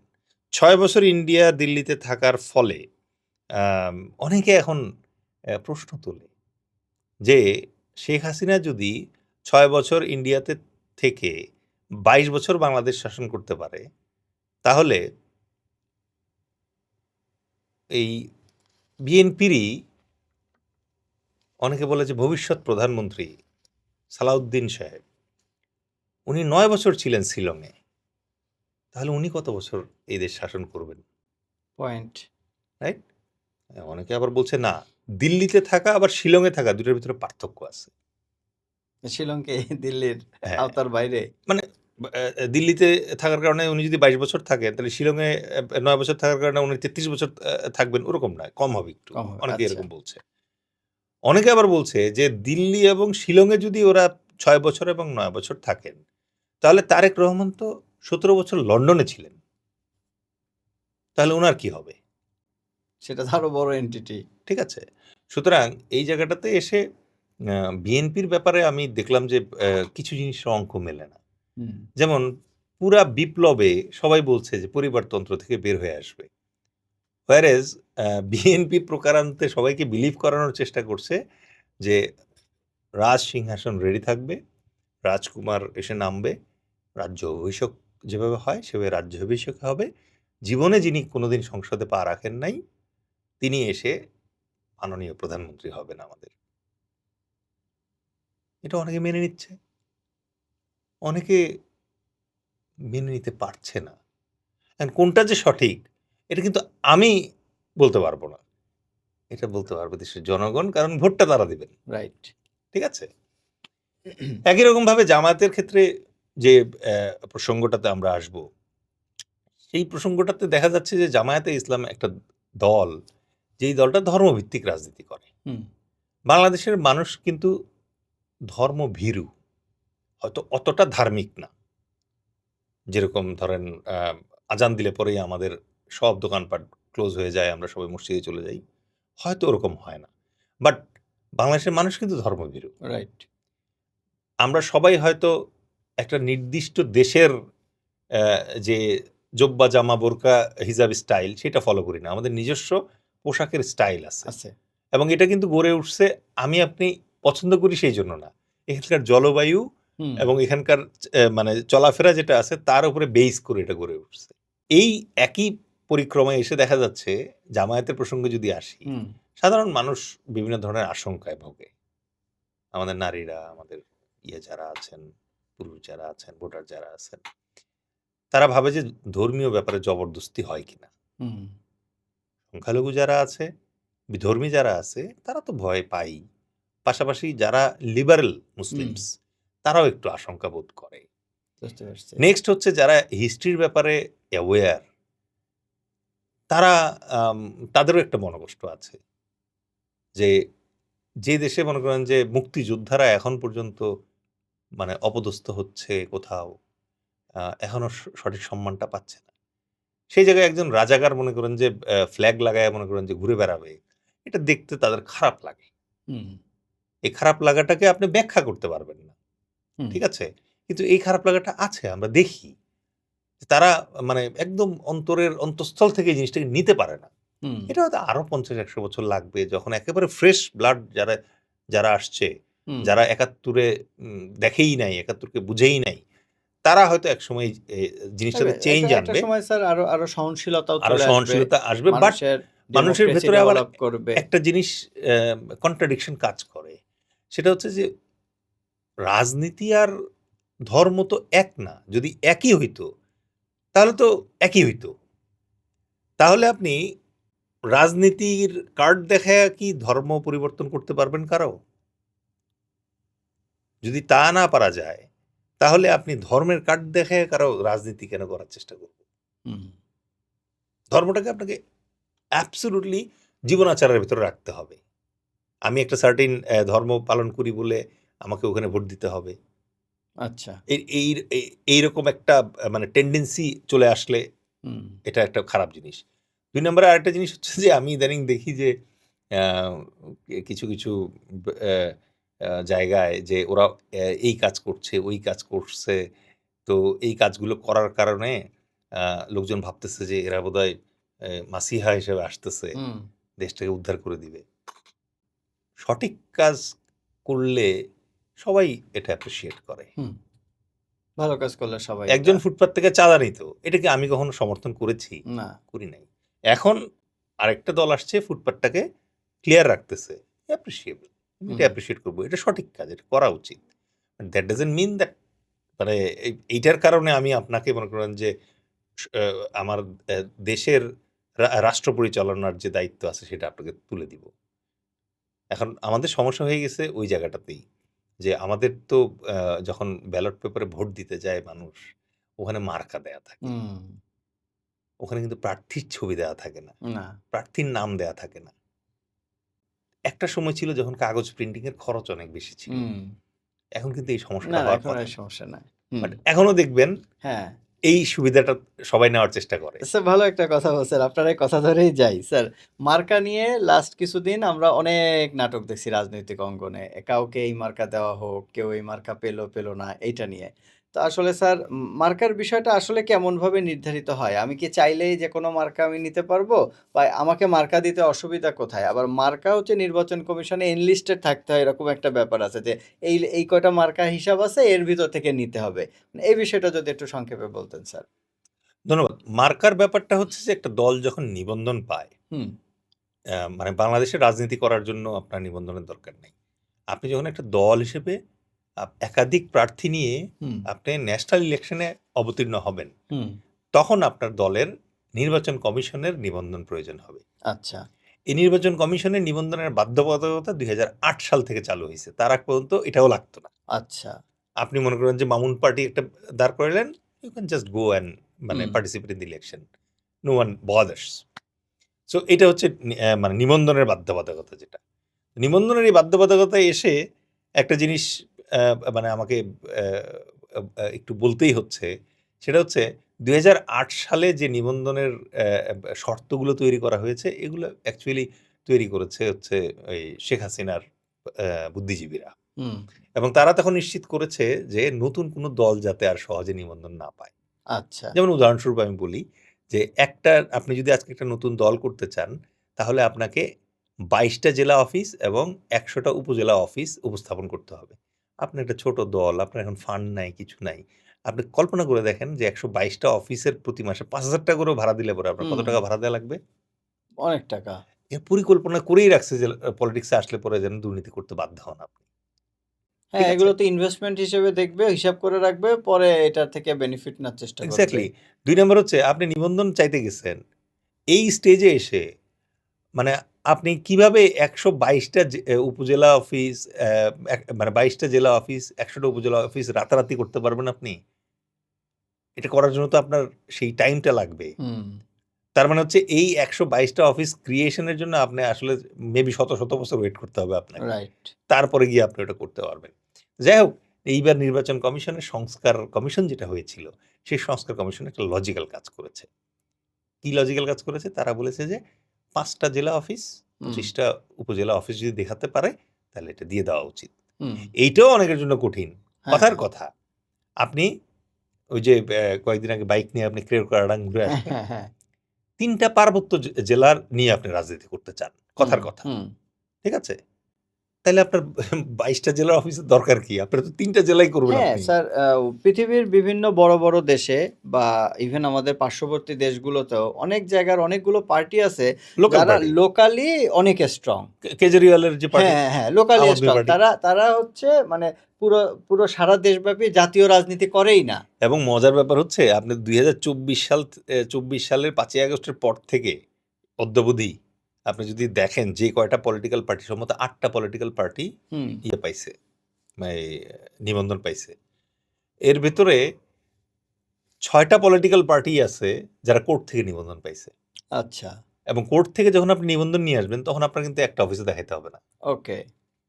এবং মজার ব্যাপার হচ্ছে এইইসি তখন কিন্তু আর জিজ্ঞেস করে না অফিস কই। হ্যাঁ, ঠিক আছে? আমি এইজন্য বললাম যে এই ইসির আসলে ব্যাপক ওভারহোলিং দরকার। কারণ আপনি যদি এরকম ৮ টা কেস পান, হ্যাঁ, যে ৮ টা কেসের ভিতরে ৬ টা কেস কোর্ট আপনাকে ওভাররুল করছে। আরে ভাই আপনি এবার লুক এট ইউ, হ্যাঁ, লুক এট ইউরসেলফ যে আরে হ্যাঁ, আমার ভুল হচ্ছে কোথায়? রাইট। আমি তো কোর্টকে চ্যালেঞ্জ করতে পারব না। না, বাট কোর্ট লজিক্যাল পাচ্ছে যে হ্যাঁ, আমার সিস্টেমে ভুল আছে। তাহলে হ্যাঁ, আমার সিস্টেম ঠিক করি। সিস্টেম ঠিক করি, রাইট। এটা গেল একটা। দ্বিতীয়ত হচ্ছে যে আপনি নিবন্ধন দেন। হুম, আপনার নিবন্ধন দিতে তো কোনো সমস্যা নাই। বাট আপনার নির্বাচন কমিশন হিসেবে আপনার যে দায়িত্ব, সেটা হুম, হচ্ছে আপনি আমাকে নিবন্ধন দিলেন। এই নিবন্ধন টিকাইয়া রাখার দায়িত্ব আমার জন্য কঠিন করতে হবে। হুম, যেমন আপনি বলতে পারেন যে সাবসিকুয়েন্ট ২ টা ইলেকশনে যদি আমার অল জামানত বায়েজাপ্তা হয়ে যায়, তাহলে আপনার পার্টির নিবন্ধন খারিজ হয়ে যাবে। হুম, করেন। এটা করলেই দেখবেন যে আপনি এই যে মাশরুমিং হচ্ছে পলিটিক্যাল পার্টির, এটা কমে যাবে। হুম। তখন দেখবেন ওই ঘুরে ফিরে স্টেবল পার্টি যারা সিরিয়াস পলিটিশিয়ান তারাই তারাই শুধুমাত্র রাজনীতি থাকবে, করতেছে। আর বাকি গুড। যারা আছে ওই যে সুসময়ের পায়রা তারা চলে যাবে। চলে যাবে। ওইটা কিন্তু তারা করবে না। হুম। যদিও এবারের ইয়েতে এই কি বলে সংস্কার প্রস্তাবে এটা দেয়া আছে বুঝতে যেটা পারছি। করতে হবে, এবং এবারে ইলেকশন কমিশন এই সংস্কার প্রস্তাবের একটাও মানতেছে না, ওরা আগের সিস্টেমে আগের সিস্টেমেই যাচ্ছে। Another hmm. Danger coming. তো এখন আমরা যেই মানে আলোচনার প্রেক্ষিতে এই জায়গায় আসলাম যে প্রতীক বা মার্কা, যখন একটা পলিটিক্যাল পার্টি নিবন্ধিত হয় তখন নিবন্ধনের সময় তাকে অপশন দেওয়া হয়। হুম। বাংলাদেশের সাংবিধানিক আইন অনুযায়ী আপনি দুইটা পদ্ধতিতে আপনার মার্কা সিলেক্ট করতে পারবেন। একটা হচ্ছে আপনার পছন্দের মার্কা, মনে করেন ডক্টর মোহাম্মদ ইউনূস স্যারের ছবি দিয়ে আপনি একটা মার্কা বানাইলেন, ঠিক আছে? এটা আপনি নির্বাচন কমিশনে দিতে পারবেন যাচাইয়ের জন্য। আরেকটা হচ্ছে নির্বাচন কমিশনের সুনির্দিষ্ট কিছু মার্কা প্রতীক একটা এসআরওর মাধ্যমে নির্ধারণ করা আছে। ওখানে ধরেন ১০০টা অথবা ৫০টা প্রতীক আছে, তার ভিতরে আপনার পছন্দের একটা মার্কা আপনি নিয়ে নিবেন। ঠিক আছে? এই দেখেন আমি জনতার দল থেকে মনে করেন আমরা ট্যাঙ্ক মার্কা নিয়ে এবার ইলেকশন করতে চাই। ঠিক আছে? এখন আমি চাইতেই পারি ট্যাঙ্ক। কারণ নিয়মে বলছে যে আমি ওই এসআরওর বাইরে গিয়ে ট্যাঙ্ক চাইতে পারি। হুম। ঠিক আছে? এখন নির্বাচন কমিশন তখন আমার সাথে আলোচনায় বসবে। যে দেখেন আপনি ডক্টর মোহাম্মদ ইউনূস স্যারের ছবি দিয়ে করতেছেন অথবা ট্যাঙ্ক নিয়ে আসছেন। এগুলা দেখতে ভাল লাগে না, অথবা লজিক্যালি জিনিসটা ভালো হচ্ছে না। হুম। ইউনূস স্যার মাইন্ড করবে। ইউনূস স্যার তো ওই দলের। উনি তো আপনাকে উনার চেহারা দিয়ে ভোটে যাইতে দিবে না। ঠিক আছে? সো তখন মনে করেন যে আমরা বললাম যে আচ্ছা তাহলে ওটা নিব না। আচ্ছা। আবার ট্যাঙ্ক নেওয়ার চেষ্টা করলাম। বলল না, এটা তারপরে আর্মি মাইন্ড করবে। একটু দেখতে খারাপ লাগবে এটা। তো রাস্তাঘাটে আপনি মনে করেন যে যখন ক্যানভাসিং করবেন, হুম। ক্যাম্পেইন করবেন, তখন ট্যাঙ্ক নিয়ে যাচ্ছেন। লোকজন ভয় পাবে। হুম। তো আপনি এক কাজ করেন। অ্যাম আমাদের এসআরও যেটা আছে এখান থেকে এখান নেন। থেকে একটা নেন। তো এসআরও থেকে আমরা খুঁজে দেখলাম যে চাবি মার্কাটা ফাঁকা আছে। তো আমরা জনতার দল চিন্তা করলাম যে দেশে প্রচুর তালা, সমস্যার তালা আছে। আমরা চাবি মার্কাটাই তাহলে চুজ করলাম যে তাহলে এটা দেন। এখন যখন আমার নিবন্ধন হবে তখন সাথে এই মার্কাটা আমাকে দিয়ে দিবে। আচ্ছা। ঠিক আছে? এখন কিছু, কিছু ক্ষেত্রে আবার এরকম হয়, প্রেশার বেশি পড়লে পরে মনে করেন যে ট্যাঙ্ক চাইছেন আপনি। ঠিক আছে? অথবা ডক্টর মোহাম্মদ ইউনূস স্যারের মনে করেন ছবিটা আপনি মার্কা হিসেবে চাইছেন। তখন তারা বলল, "না, স্যারের ফুল ছবি দেওয়া যাবে না। স্যারের শুধু এই যে এইটুক জায়গার বোতামের ছবিগুলো আছে এগুলা দিব।" মানে ফুল চাইলে কলি ওরকম ব্যাপার আরকি। ওরকমও হয়। এটার ইতিহাসও আমরা দেখেছি। আচ্ছা। বাট প্রকৃত ব্যবস্থা হচ্ছে এই ২ টা। বুঝতে ঠিক পারছি আছে? স্যার।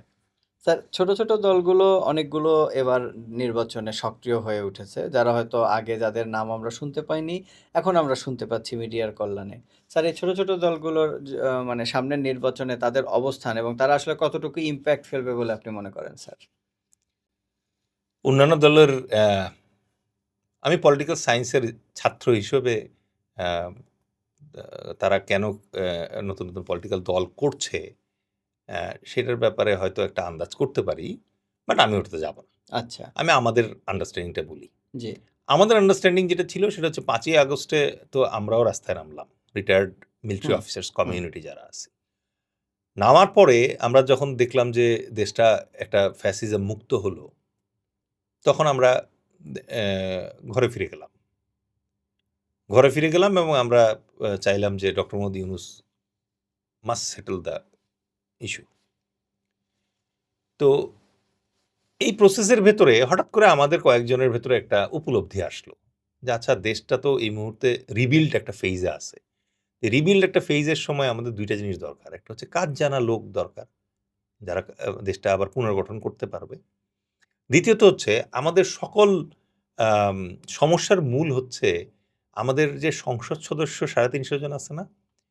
এরা অত্যন্ত মানে আ লোভী, স্বার্থপর এবং আ আমরা গত ৫৪ বছরে যেটা দেখতেছি যে এদের ভেতরে ট্রু লিডারশিপ কোয়ালিটি সম্পন্ন কেউ নাই। ওকে। আমরা আরো লক্ষ্য করে দেখলাম যে এই ৩০০ জনের ভিতরে এরকম অনেকেই আছে যাদেরকে আপনি যদি আজকে রাস্তায় ছেড়ে দেন যে তুমি চাকরি-বাকরি করে খাও। পারবে ও না। কোথাও কোনো চাকরি পাবে না।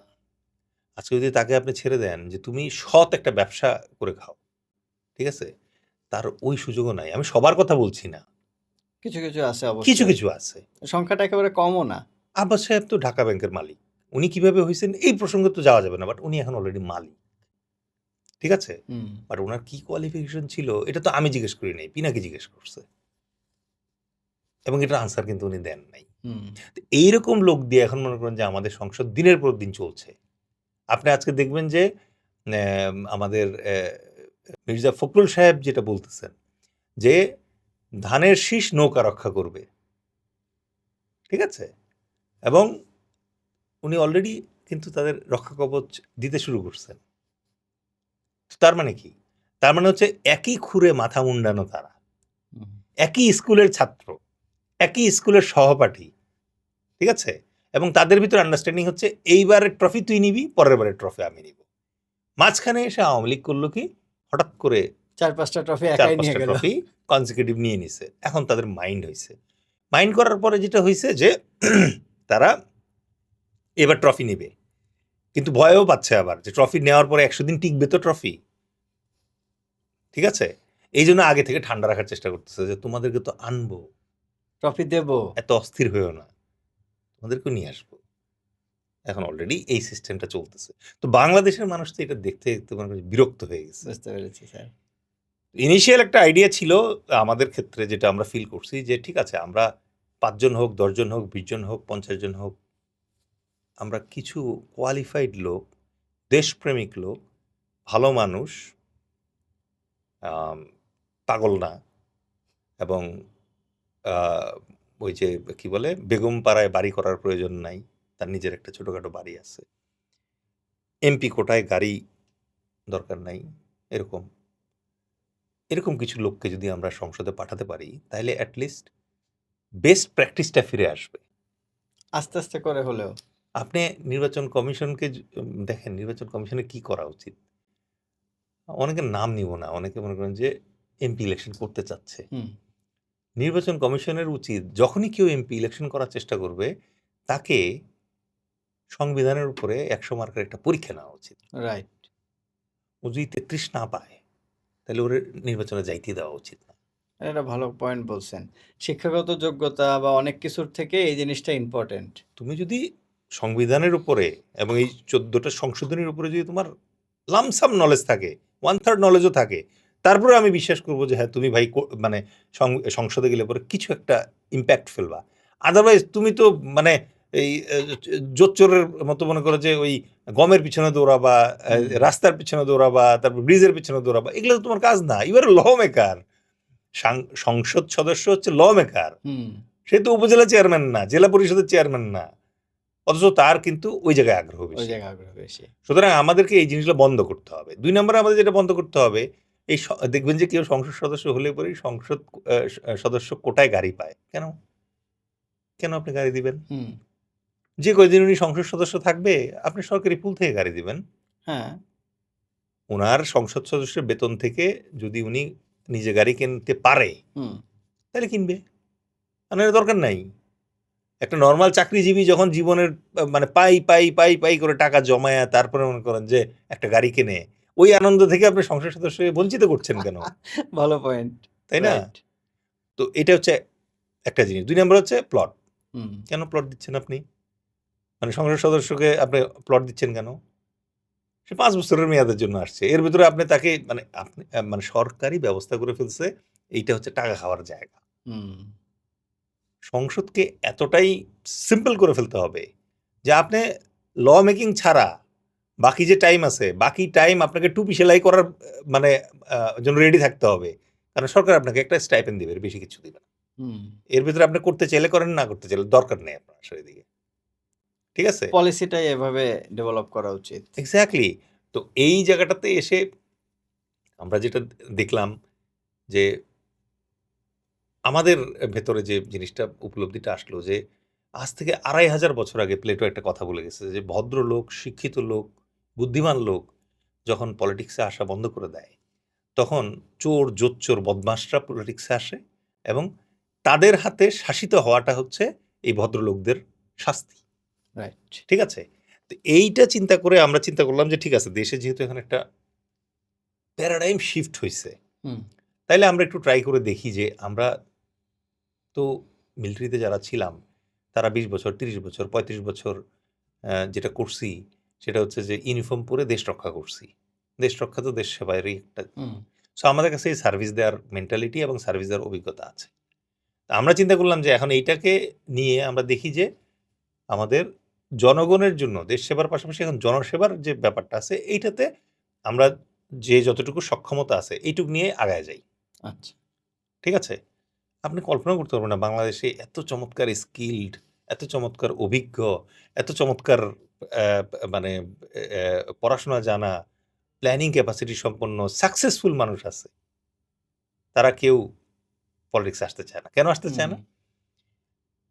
প্রথম কারণ হচ্ছে এই যে পলিটিশিয়ান যারা আছে তারা পলিটিক্যাল যে নেক্সাসটা আছে এই নেক্সাসটাকে এত বাজে করে রাখছে, আপনার এগেনস্টে মামলা দিয়ে দিবে, আপনাকে এই কেসে ফাঁসাবে, ওইটাতে ফাঁসাবে, ফাঁসায় দিয়ে আপনার লাইফ তছনছ করে ফেলবে।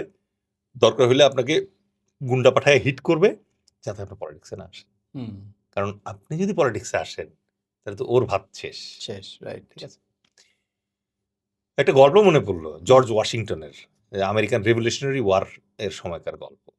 তো একদিন এই যুদ্ধের জন্য যে কামান যায় ওই কামানের তো চাকা থাকে। একটা কামানের চাকা কাদায় আটকে গেছে। তো কামানের প্রত্যেকটা কামানে নর্মালি ৬ জন লোক থাকে আর একজন থাকে কমান্ডার। তো এই ৬ জন মিলে পুশ করতেছে কিন্তু চাকাটা উঠতেছে না কাদা থেকে। তো পাশ দিয়ে এক লোক যাচ্ছিল। তো সেই লোক কমান্ডারে বলতেছে যে আসেন আমরা দুইজনে হাত দেই তাহলে উঠবে। তো ওই কমান্ডার বলতেছে হ্যাঁ কি বলেন আপনি এগুলা, আমি তো এটা কমান্ডার, আমি কেন কাদায় হাত দিব। ঠিক আছে? তো ওই লোক বলছে আচ্ছা ঠিক আছে। তারপর ওই লোক গেল গিয়ে পুশ করলো, কামানটা উঠে গেছে। উঠে যাওয়ার পরে এখন ওই কমান্ডার তাকে থ্যাঙ্কস দিল, থ্যাংক ইউ। তো ভাই আপনি কে? তো ওই লোক তখন বললো যে আমি আপনাদেরই পুরো আর্মির কমান্ডার ইন চিফ, আমার নাম জর্জ ওয়াশিংটন। ঠিক আছে? হুম, তো কমান্ডার ভয় পেয়ে গেল। তাকে অভয় দেওয়ার জন্য জর্জ ওয়াশিংটন তখন বলল ভয় পাবেন না, পরিস্থিতি বোঝার চেষ্টা করেন। যদি দেখেন যে গায়ে কাদা লাগাতে হবে, পরিস্থিতি ওরকম ডিজার্ভ করছে, তখন আর বসে থাকবেন না, হাতা গুটাবেন, হাতা গুটায়া আগে পরিস্থিতি থেকে গাড়িকে উদ্ধার করবেন। এই যে আমাদের যে শিক্ষিত, আমাদের যে সৎ, আমাদের যে স্কিল্ড, আমাদের যে মনে করেন যে অভিজ্ঞ এক্সপিরিয়েন্স যে লটটা আছে এই লটটা গায়ে কাদা লাগাতে চাচ্ছে না। রাইট। ওরা গায়ে কাদা লাগাতে চাচ্ছে না। একটা শিক্ষিত সৎ তারপরে হচ্ছে এক্সপেরিয়েন্সড স্কিল্ড একটা মানুষ সে যখন পলিটিক্সে আসে না সে তো আসলে একটা সুস্থ প্রতিবন্ধী মানুষ। কারণ এই লোকগুলো যদি গায়ে কাদা লাগাতো তাহলে এই বাংলাদেশ আপনি চিন্তা করেন আগামী ৫ বছরে ৭ বছরে কোথায় চলে যাবে। রাইট। আমাদের তো প্রবলেম একমাত্র পলিটিক্যাল প্রবলেম, এছাড়া কোনো প্রবলেম নাই। কারণ আমাদের পলিটিশিয়ানরা এই মানে যে প্রসেসের ভেতর দিয়ে তারা বড় হয় এবং যে প্রসেসের ভেতর দিয়ে তারা মনে করেন যে বাইরে ধন সম্পদ বানায় তা তো আমরা দেখতে পাচ্ছি। হুম, বেশ্যা পাড়ার যে দালাল আছে সেই দালাল নিজের মাকে নিয়ে বিশ্বাস মানে ব্যবসা করে না। কিন্তু আমাদের পলিটিশিয়ানরা ওই লিমিটও ক্রস করে লাইটে ফেলছে। চলে গেছে। কেন? কারণ হচ্ছে যে আপনি নিজের দেশের মাটি বিক্রি করে ফেলতেছেন, দেশের স্বাধীনতা বিক্রি করে ফেলতেছেন। কিসের জন্য? কিছু টাকার জন্য। Hmm, how much really do you need? মানে ঠিক কতটা হইলে আপনি মানে চিন্তা করবেন যে না আর দরকার নাই। আমি কাজ করি। দেশের জন্য একটু কাজ করি। তো ওই আমরা আমাদের জনতার দলের পক্ষ থেকে আমরা ওই লটটাকে আনার চেষ্টা করতেছি। ওই লটটা যদি আসে তাইলে হয়তো ১ম বার ১০ তারপরে ২০ তারপরে একসময় ৫০ আস্তে, আস্তে একসময় আমরা হয়তো মেজরিটি পাবো। মেজরিটি পেলে পরে আমরা ডাইনামিক কিছু করতে চাই না। আমরা সিম্পল কাজগুলাই করতে চাই। আমরা চাই মানুষকে গিয়ে জিজ্ঞেস করব ভাই আপনি হ্যাপি না কেন? আমার খাবারে ভেজাল আছে। তাহলে খাবারের ভেজাল কিভাবে ঠিক করতে হয় এটা নিয়ে কাজ করি। আমার মানে বাচ্চাটা চিকিৎসা পাচ্ছে না। কেন চিকিৎসা পাচ্ছে না? রাষ্ট্রের তো দায়িত্ব আপনাকে ফ্রি চিকিৎসা দেওয়া। রাষ্ট্রের দায়িত্ব আপনাকে ফ্রি চিকিৎসা দেওয়া। কারণ রাষ্ট্র আপনার চকলেটের ভেতর থেকে ট্যাক্স নিচ্ছে। হুম, তাহলে আপনাকে দিচ্ছে না কেন চিকিৎসা? কেন আপনাকে মানে টেস্টের জন্য টাকা দিতে হবে? রাষ্ট্রের আসলে এইসব মেগা প্রজেক্ট বাদ দেওয়া উচিত। রাষ্ট্রকে দেখতে হবে যে একটা বাচ্চাও যেন ৳১ খরচ করতে না হয় পড়াশোনার জন্য। বাচ্চার স্কুল ব্যাগেরই দরকার নাই। ক্লাস 5 পর্যন্ত আপনি শুধুমাত্র বাচ্চাকে শেখান যে বেসিক কার্টেসি কি হবে, রাস্তা কেমনে ক্রস করতে হবে, সিরিয়ালি কেমনে দাঁড়াইতে হবে, মুরব্বি দেখলে কিভাবে সালাম দিতে হবে। তার ক্রিয়েটিভ ফ্যাকাল্টি নিয়ে কাজ করতে দেন। স্কুলে কোনো ব্যাগই দরকার নাই, স্কুলেই বই থাকবে। বাচ্চা স্কুলে যাবে, স্কুলে থাকার অবস্থায় যতটুকু শিখে ওইটুকু শিখে ব্যাক করবে। আসার সময় আমার বাচ্চাকে আপনি খেলাধুলা করায়া টায়ার্ড করে তারপর পাঠান, অসুবিধা নেই। এরপরে আমার বাচ্চা যখন বাসায় আসবে তখন আর কোনো কোচিং সেন্টার, কোনো ওই রাত 10টা পর্যন্ত আমি বই নিয়ে বসে থাকবো না। তখন আমার বাচ্চা আমার সাথে বসে বসে টিভি দেখবে, আমার সাথে শিখবে কীভাবে কমোড ফিক্স করতে হয়, আমার সাথে এসে বাজারে যাবে, কীভাবে দাম দর করতে হয় এটা শিখবে, আমার আত্মীয়টাকে কীভাবে মনে করেন যে গিয়ে সালাম দিতে হয়, একজনের বিয়ের অনুষ্ঠানে কীভাবে যেতে হয়, একটা আত্মীয় অসুস্থ হলে পরে কীভাবে হাসপাতালে আপেল কিনে নিয়ে যেতে হয়, কখন শিখবে এগুলা? আপনার সারাক্ষণ তো এঙ্গেজ করে রাখছেন বাচ্চাটাকে। হ্যাঁ, যে স্কুলে তো ৬-৭ ঘন্টা থাকতেছে, তারপর আরো ৪-৫ ঘন্টা তার টিউশন নিয়ে থাকতেছে। এক্স্যাক্টলি, ক্লাস 5 পর্যন্ত আপনি কোনো পরীক্ষায় নেবেন না আমার বাচ্চা। 6 অনওয়ার্ড আপনি পরীক্ষা নিবেন, বাট পরীক্ষায় ফেল করলে আমি আপনারে জিজ্ঞেস করবো আমার বাচ্চা কেন ফেল করলো। ঠিক আছে? এবং সোজা কথা, মানে আমার স্কুলের কোনো বেতন আমি দিব না, আমি সরকারকে ট্যাক্স দিব। স্কুল বেতন ফ্রি হবে, আপনি বেতন পাবেন সরকারের কাছ থেকে। ওই আমাকে XYZ স্কুলে আমার বাচ্চা আমি পাঠাবো না। ওই স্কুলেও আমার বাচ্চার যে মানে পড়াশোনার স্ট্যান্ডার্ড হবে, আমার বাসার পাশেরটা তো হইতে হবে। তাহলে চিন্তা করেন, আমি এই বাচ্চাটাকে 2 ঘন্টা সকালবেলা কষ্ট করে একটা স্কুলে দিয়ে আসি, আবার আসার সময় 2 ঘন্টা করে নিয়ে আসতেছি, এই ঝামেলায় রাষ্ট্র কেন আমাকে ফেললো? আমার ক্লাস 5-এ পড়া বাচ্চা, আমার 4-এ পড়া বাচ্চা, তারা আমার কেন এত কষ্ট করে দিয়ে আসতে হবে এই জায়গায়? কেন আমাকে ভর্তি যুদ্ধে নামতে হবে?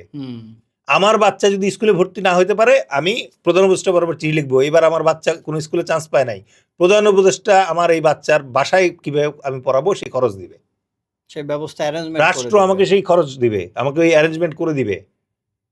এটাই তো হওয়া উচিত না? আজকে আমি অসুস্থ কেন হচ্ছি? কারণ আপনি আমার ফুটপাত সবকিছু এঙ্গেজ করে রাখছেন, আমার খাবারে ডিস্টার্ব নিয়ে আসছেন, আপনি হাঁটার জায়গা রাখেন নাই, আপনি মানে পলিউশন কমাচ্ছেন না। আমার অসুস্থ হওয়ার খরচ আমি কেন দিব? আপনার রাষ্ট্রে আমি ট্যাক্স দেই, আমার মানে চিকিৎসা খরচ আপনি দিবেন, অ্যাটলিস্ট বেসিক চিকিৎসা খরচ আপনি দিবেন। এর বাড়তি যদি দরকার হয় কোনোটা, যদি আপনি প্রমাণ করতে পারেন যে এটা আমার দোষের কারণে হয়েছে, তাইলে না হয় আমি দিব। তো আমরা চাই ওই অ্যাপ্রোচে আগাইতে। বুঝতে পারছি। বেসিক অ্যাপ্রোচ, মানুষের আগে হ্যাপিনেস ইন্ডেক্সটা দেখতে হবে। মানুষ দিয়ে কি হবে আমার? মানুষ যদি হ্যাপি না থাকে, আপনি এরকম মনে করেন যে একটা মানুষ আর একটা মানুষকে জবাই করে ফেলতেছে, মেরে ফেলতেছে, এই সমাজে আসলে আপনি কি চান? সবাই কিন্তু এই পশ্চিমা সমাজটার দিকে তাকায় থাকে। তো সেখানে না পশ্চিমা সমাজ কি দেয়? সেগুলো এনশিওর করে। পশ্চিমা সমাজ আপনাকে 8 ঘন্টা 10 ঘন্টা খাটায় একেবারে মনে করেন যে শেষ করে দিয়ে 1 সপ্তাহের স্যালারি দেয়। আবার রবি সোমবারে আপনাকে আবার এত এন্টারটেনমেন্ট দেয়, অর্ধেক টাকা আবার বের করে নেয়। ঠিক আছে? আপনি বাইরে খালি বেগম পাড়া বানালেই হবে? আপনি দেখেন না ওই জিনিসগুলা। আমার কথা হচ্ছে, মেট্রো রেলে উঠলে পরে আমার টাকা দেওয়া লাগবে কেন? আরে মেট্রো রেলে কেন আমি টাকা দিব? মেট্রো রেল ফ্রি করে দেন। মেট্রো রেল ফ্রি করে দেন, আপনি খালি কন্ট্রোল করেন যাতে ট্রেন ভাঙিয়ে না ফেলে, ওইটুকু কন্ট্রোল করেন। আপনি এই কার্ডের খরচ, এই খরচ, এই ঝামেলায় যাচ্ছেন কেন? আপনার মেট্রো রেলের জন্য যে টাকা দরকার আছে, ওইটা আপনি ট্যাক্স থেকে কেটে নেন। মেট্রো রেল চালাতে যে টাকা লাগে, আমাকে কেন এই ঝামেলার ভিতরে যাইতে হবে? আপনি পাবলিক পরিবহন এগুলো ফ্রি করে দিতে হবে। অ্যাবসলিউটলি। এই যে এখন মামদানি মনে করেন যে নিউ ইয়র্কের কথা বলতেছে যে এগুলো আস্তে আস্তে ইয়ে করবে, আমাদের দেশে এগুলা মানে সিস্টেমগুলো আনতে হবে তো, না আনলে পরে হবে না। তো এই জন্য আপনি যে প্রশ্নটা করেছিলেন যে ছোট ছোট পলিটিক্যাল পার্টি যারা আসতেছে, তাদের অনেকের ভেতরে কিন্তু নোবেল কিছু আইডিয়া আছে, তারা এটা নিয়ে আসতে চাচ্ছে। অনেকে বলে যে বড় পার্টির সাথে অ্যাবজর্ব হয়ে যায়। বড় পার্টি তো আসলে মানে কলুষিত হয়ে গেছে, তারা তো 54 বছর ধরে পারে নাই রে ভাই। গত 54 বছর ধরে যেই অ্যান্টিবায়োটিক আপনাকে খাওয়ানো হয়েছে, সেই অ্যান্টিবায়োটিকে আপনার অসুখ ভালো হয় নাই। You must change the medicine now. Right, এখন সময় আসছে। You must change the medicine now. This is a great chance. আপনি নমিনেশনের দিকে তাকান না। ওই ব্যাংক লুটেরা, ওই মনে করেন যে ইয়েগুলা যারা মনে করেন যে দিনের পর দিন লুটপাট করে খাইছে, কিছু করে নাই, তাদেরকে আবার আপনি নমিনেশন লিস্টে দেখতে পাচ্ছেন। জনগণ যাবে কই? আপনার না ভোটের অপশন রাখেন নাই। রাইট। এবারের ইলেকশনে আপনি যে প্রসঙ্গ নিয়ে আমরা এবার আলোচনায় আসছি, মোস্ট ডাইনামিক হচ্ছে যে এখন পর্যন্ত অ্যারাউন্ড 60% ভোটার ডিসাইডই করে নাই কাকে ভোট দিবে। বড় বড় পার্টি 20% 10% নিয়ে ঘুরতেছে। আবার এর ভিতরে মনে করেন যে ছোট একটা পার্টি, মানে ঢাল নাই তলোয়ার নাই, নিধিরাম সর্দার, সেও পার্সেন্টেজ খুঁজতেছে এই জায়গায়। No, you never know. এই 60% একটা ড্রাস্টিক ডিসিশন নিতে পারে, ইউ নেভার নো। এইবারই হয়তো দেখা গেল যে জনতার দল হিসেবে আমরা যদি ওই লিডারশিপ ব্র্যান্ডটা আনতে পারি, আমাদের কিন্তু নিবন্ধনটা দিচ্ছে না। নিবন্ধনটা যদি আমরা ইনশাল্লাহ পেয়ে যাই, আমরা চেষ্টা করছি। ইভেন আজকে আপনার সাথে যখন রেকর্ডিং চলছে তখনও আমাদের নিবন্ধনের জন্য অফিস ভিজিট চলছে। আমরা আশা করছি যে খুবই তফসিলের পরে আমরা খুব কম সময় পাবো এবার। বাট রাজনীতি আমাদের জন্য স্প্রিন্ট খেলা না, ১০০ মিটারের দৌড় না। আমরা রাজনীতিতে আসছি ম্যারাথন খেলার জন্য। আমরা বলেই যাব, ইন্ডিয়ার এগেনস্টে বলে যাব, কারণ আমাদের তো ওই দায় নাই, দিল্লি থেকে আমাদের কোনো লেনদেন নাই। আমরা জন্মের পরে যখন আর্মিতে জয়েন করছি, আর্মিতে জয়েন করার পরে আমাদেরকে একটাই এনিমি শেখানো হয়েছে, একটাই এনিমি। তো ওই এনিমিকে মনে করেন যে ১০১ কায়দায় মারার যে পদ্ধতি সেইটা আপনি শিখাইছেন, আর এখন মনে করেন যে আমি নিজেকে দিল্লির কাছে বিক্রি করে দিব, উলফল্যান্ডের কাছে বিক্রি করে দিব, হবে না। তার মানে হচ্ছে অ্যান্টি ইন্ডিয়ান এই সেন্টিমেন্ট আমাদের কোর, এটা আমাদের থাকবে, এবং এটা যদি না থাকে আমাদের দেশটা টিকবে না। এটা হলো ১ নাম্বার। ২ নাম্বার হচ্ছে আমরা জানি যে আজকে অথবা কালকে একটা যুদ্ধ লাগবে। এই যেমন আজকে ভূমিকম্প নিয়ে আমরা একটু মানে গা ছাড়া ভাব, আরে ভূমিকম্প হচ্ছে, একদিনে ২টা হইছে, ৩টা হইছে। ডাউকি ফল্ট নামে একটা ফল্ট আছে, যেই ফল্টটা হচ্ছে আমাদের এই মেঘালয় শিলং থেকে সিলেট এই জায়গাটাতে। এখানে ৩টা প্লেট একসাথে এসে জড়ো হইছে। প্লেটের ব্যাপারটা আপনার বোঝার জন্য বলি, সেটা হচ্ছে যে আমাদের পৃথিবীর যে ভূপৃষ্ঠটা আছে, এই ভূপৃষ্ঠ থেকে আপনি যদি ৫০ থেকে ২০০ মাইল নিচে নামেন, কিলোমিটার নিচে নামেন, তাহলে আপনি একটা লেয়ার আছে, এই লেয়ারটাকে বলে টেকটনিক প্লেট। এই টেকটনিক প্লেটটা কিন্তু একেবারে মসৃণ না, এটা ফাটা। এবং কয়টা ফাটা? ৭টা ফাটা। সো বড় টেকটনিক প্লেট হচ্ছে ৭টা। এই ৭টা টেকটনিক প্লেট ছাড়াও ছোট ছোট মাইক্রো মানে প্লেট আছে, যেগুলো মনে করেন যে বড়টা ফেটে যাওয়ার পরে ছোট ছোট কিছু রয়ে গেছিল। বাংলাদেশের যে জায়গাটার কথা বললাম আমি, সিলেট এবং তার উপরের যে মেঘালয়ের যে অংশটা এবং এদিকে ময়মনসিংহ পর্যন্ত, এই জায়গাটাতে ৩টা প্লেট একত্র হয়েছে। একটা হচ্ছে ইউরেশিয়ান প্লেট, একটা হচ্ছে বার্মা প্লেট, আর একটা হচ্ছে ইন্ডিয়ান প্লেট। এই 3টা প্লেটের এখানে আসছে। এখন প্লেটের এই ভূমিকম্প কেন হয়? প্লেট আর প্লেট যখন আপনি মনে করেন যে খাবারের প্লেট দুইটা যখন আপনি ধাক্কা দিবেন তখন উপরের খাবার কিন্তু চলকায় ওঠে। সেম ঘটনা ঘটে এখানে। এই প্লেট আর প্লেট বাড়ি দেয়। যখন বাড়ি খাচ্ছে, এই বাড়ি খাওয়ার সময় মানে এই কম্পনটা হচ্ছে, এটা উপরে আসলে পরে এটাকে বলে হচ্ছে ভূমিকম্প। এই প্লেটের বাড়ি খাওয়ারও একটা মজার ব্যাপার আছে। কিছু কিছু প্লেট আছে পাশাপাশি বাড়ি খায়, ঠিক আছে? কিন্তু দীর্ঘদিনের কারণে কিছু কিছু প্লেট আছে একটু উপর নিচ্ছে, এরা আবার বাড়ি খেলে পরে অন্য ধরনের ওপর নিচ হয়ে যায়, মানে এটা ডেবে যায়, এটা উঠে যায়, এই জিনিসটা হয়। দুইটা জিনিস প্রেশার দিলে মানে ঘটনা তো এরকমই হওয়ার কথা। এই যে এই ফল্টটা, এই যে ফাটলটা বা চ্যুতি, এটার নাম হচ্ছে ডাউকি। আচ্ছা, এটাকে বলে ডাউকি ফল্ট। এই ডাউকি ফল্টের মধ্যে 1897 সালে লাস্ট একটা বড় ভূমিকম্প হয়েছে, যখন সিলেট এলাকা তখন অত বড় শহর ছিল না, বাট তছনছ হয়ে গেছিল তখন। আচ্ছা, এটার মাত্রা ছিল 8-এর উপরে সম্ভবত। বিজ্ঞানীরা যেটা ভয় পাচ্ছে যে ওই যে 1897 সালে যে হলো, তারপরে আর কোনো বড় ভূমিকম্প বাংলাদেশে হয় না, এবং এই না হওয়াটা বিপজ্জনক। কারণ ওখানে আস্তে আস্তে শক্তি জমতেছে, এবং নেক্সট যখন শক্তিটা মানে বাস্ট হবে, তখন মনে করেন যে একটা ব্যাপক ক্ষয়ক্ষতি হবে আমাদের এখানে। তো ভূমিকম্পের এই প্রসঙ্গটা আনলাম এই কারণে যে এই যে বিপদটা, এই বিপদটা আসতেছে আমরা জানি, কিন্তু আমরা এর জন্য প্রস্তুতি নিচ্ছি না। একই রকম ভাবে ইন্ডিয়ার সাথে আমাদের যুদ্ধ লাগবেই, পাকিস্তানের সাথে লাগতেছে না, এই নিয়ে 5 বার যুদ্ধ করছে ভারত পাকিস্তান। বাংলাদেশের সাথে লাগবে। যারা চিন্তা করে যে বাংলাদেশের সাথে কখনো লাগবে না, তারা এখন দিল্লিতে আছে, তারা আওয়ামী লীগ, ঠিক আছে? বাকি সবাই আমরা বিলিভ করি যে বাংলাদেশের সাথে লাগবে যদি আমার তার সাথে একদিন, তাহলে প্রস্তুতি কোথায়? প্রস্তুতির কথা বললেই কিছু লোক খালি বলে যে বিমান কেন, সাবমেরিন কেন, তারপরে রাডার কেন। না, এটার পাশাপাশি আপনারও প্রস্তুতি দরকার আছে। মামুন ভাই, আপনাকেও ওই মানসিক প্রস্তুতি রাখতে হবে, কালকে আমার দেশ যদি আক্রান্ত হয়, ওই ইসরায়েল বনাম প্যালেস্টাইনের পরিস্থিতি আমাদের হবে। কারণ দেশটা অনেক বড়, আমাদের শত্রু অনেক শক্তিশালী। ইসরায়েলিদের আক্রমণের প্রেক্ষিতে এই প্যালেস্টাইনের যারা রেজিলিয়েন্স শো করছে, ওই রেজিলিয়েন্সের প্রস্তুতি কি আপনার আমার আছে? আমরা আমাদের বাচ্চাদেরকে কি শিখাই? 30টা পুশ আপ অথবা বুক ডাউন কয়জন দিতে পারবে? রাইট। আপনার ঘরে আপনি ফার্স্ট এইডের একটা বক্স পর্যন্ত রাখেন না, কারণ আপনি ধরেই নিছেন দেশ এভাবেই চলবে আজীবন, অন্তকাল। হ্যাঁ। আপনি জানেন যে এই মানে ঢাকা শহরে যদি বড় ভূমিকম্প হয়, একটা রাস্তা দিয়ে অ্যাম্বুলেন্স যেতে পারবে না, বড় বড় বিল্ডিং এর ওয়াল পড়ে থাকবে ওই জায়গায়। এই সিটি হয়ে যাবে একদম।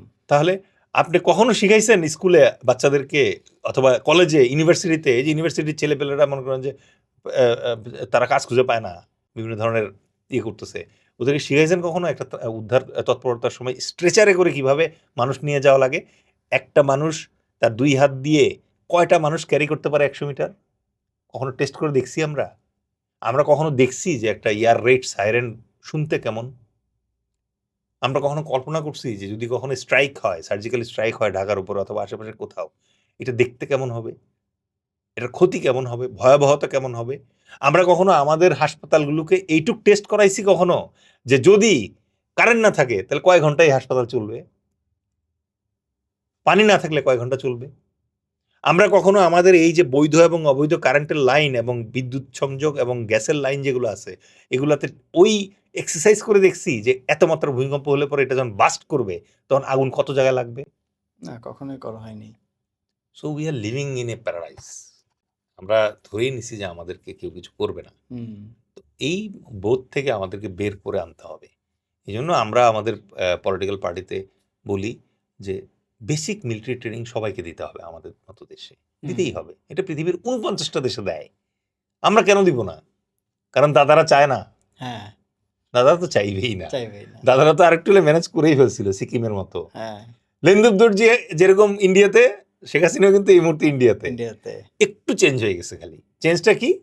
লেন্দুর দর্জি সংসদে পাস করাইছে যে সিকিম এখন থেকে ভারতের আরেকটা নতুন প্রদেশ। আমাদেরটা পাস করানোর আগে পালায় যেতে বাধ্য হইছে। স্যার একটু লাস্ট একদম শেষে চলে আসছি। আমাদের কনভারসেশন অনেক দূর চলে আসছে। স্যার, শেখ হাসিনার রায় আর আওয়ামী লীগের সামনের ভবিষ্যৎ রাজনীতি, এটাকে কিভাবে দেখেন? এটা বলেই আমরা শেষ করে ফেলবো। জি। শেখ হাসিনার রায় প্রাপ্য ছিল। হুম। এটা উম আমি যেহেতু আওয়ামী লীগও করি না, আমি যেহেতু মনে করেন যে রাজনৈতিক দল হিসেবে আওয়ামী লীগ বিদ্বেষীও কেউ না। আমি একটা সাধারণ মানুষ।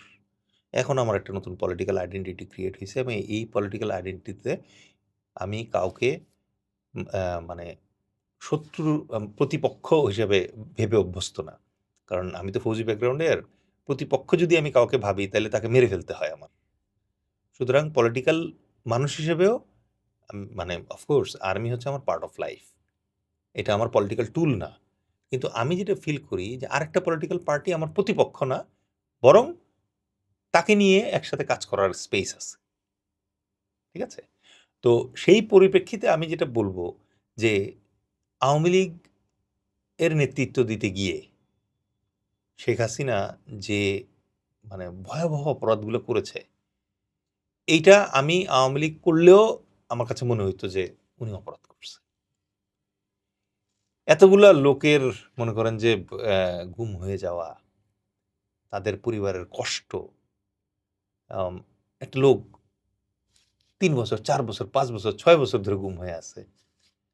তার ওয়াইফ জানে না যে আসলে কি এখন আবার বিয়ে করা উচিত কিনা। তার সন্তান জানে না যে ব্যাংকের টাকা আদৌ তুলতে পারবে কিনা। কারণ গুম হওয়া লোকের কিন্তু ডেথ সার্টিফিকেট হয় না। হুম। আর ডেথ সার্টিফিকেট না পাওয়া পর্যন্ত মামুন ভাই আপনার ৳১ ব্যাংক দিবে না কাউকে। এই টাকা সে খাইয়া ফেলবে। হুম। ঠিক আছে? আলেপের মতো লোক গুম হওয়া লোকের স্ত্রীকে রেপ করছে। রোজার দিনে। ওই মহিলার রোজা ছিল। তো এই অপরাধ যেগুলো আছে, এই অপরাধের তো মানে আল্লাহর একটা বিচার আছে। তো আল্লাহর বিচার তো হবে। পাশাপাশি আইনেরও তো বিচার চাই আমরা। তো এই বিচারে আমার কাছে মনে হইছে যে এখন এই যে আইসিটি অথবা যে আদালত আছে, এই আদালত নিয়ে অনেকের প্রশ্ন থাকতে পারে, ইয়ে থাকতে পারে। বাট আমার কাছে মনে হয় যে আন্তর্জাতিকভাবে সবাই এটা বুঝে গেছে যে this was not a regime change. Hmm. This was not a simple regime change. এটা আন্তর্জাতিকভাবে একমাত্র ভারত ব্যতীত সবাই বুঝে গেছে। ২ নম্বরে আমি আসি যে ফাঁসির আসামি আম শেখ হাসিনা এই মুহূর্তে ভারতে অবস্থান করছে।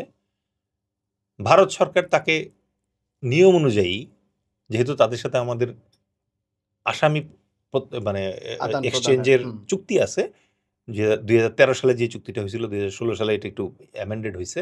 ওই চুক্তি অনুযায়ী তাকে দিতে তারা বাধ্য। দেওয়া উচিত। তো তাকে তো তারা দেয় নাই।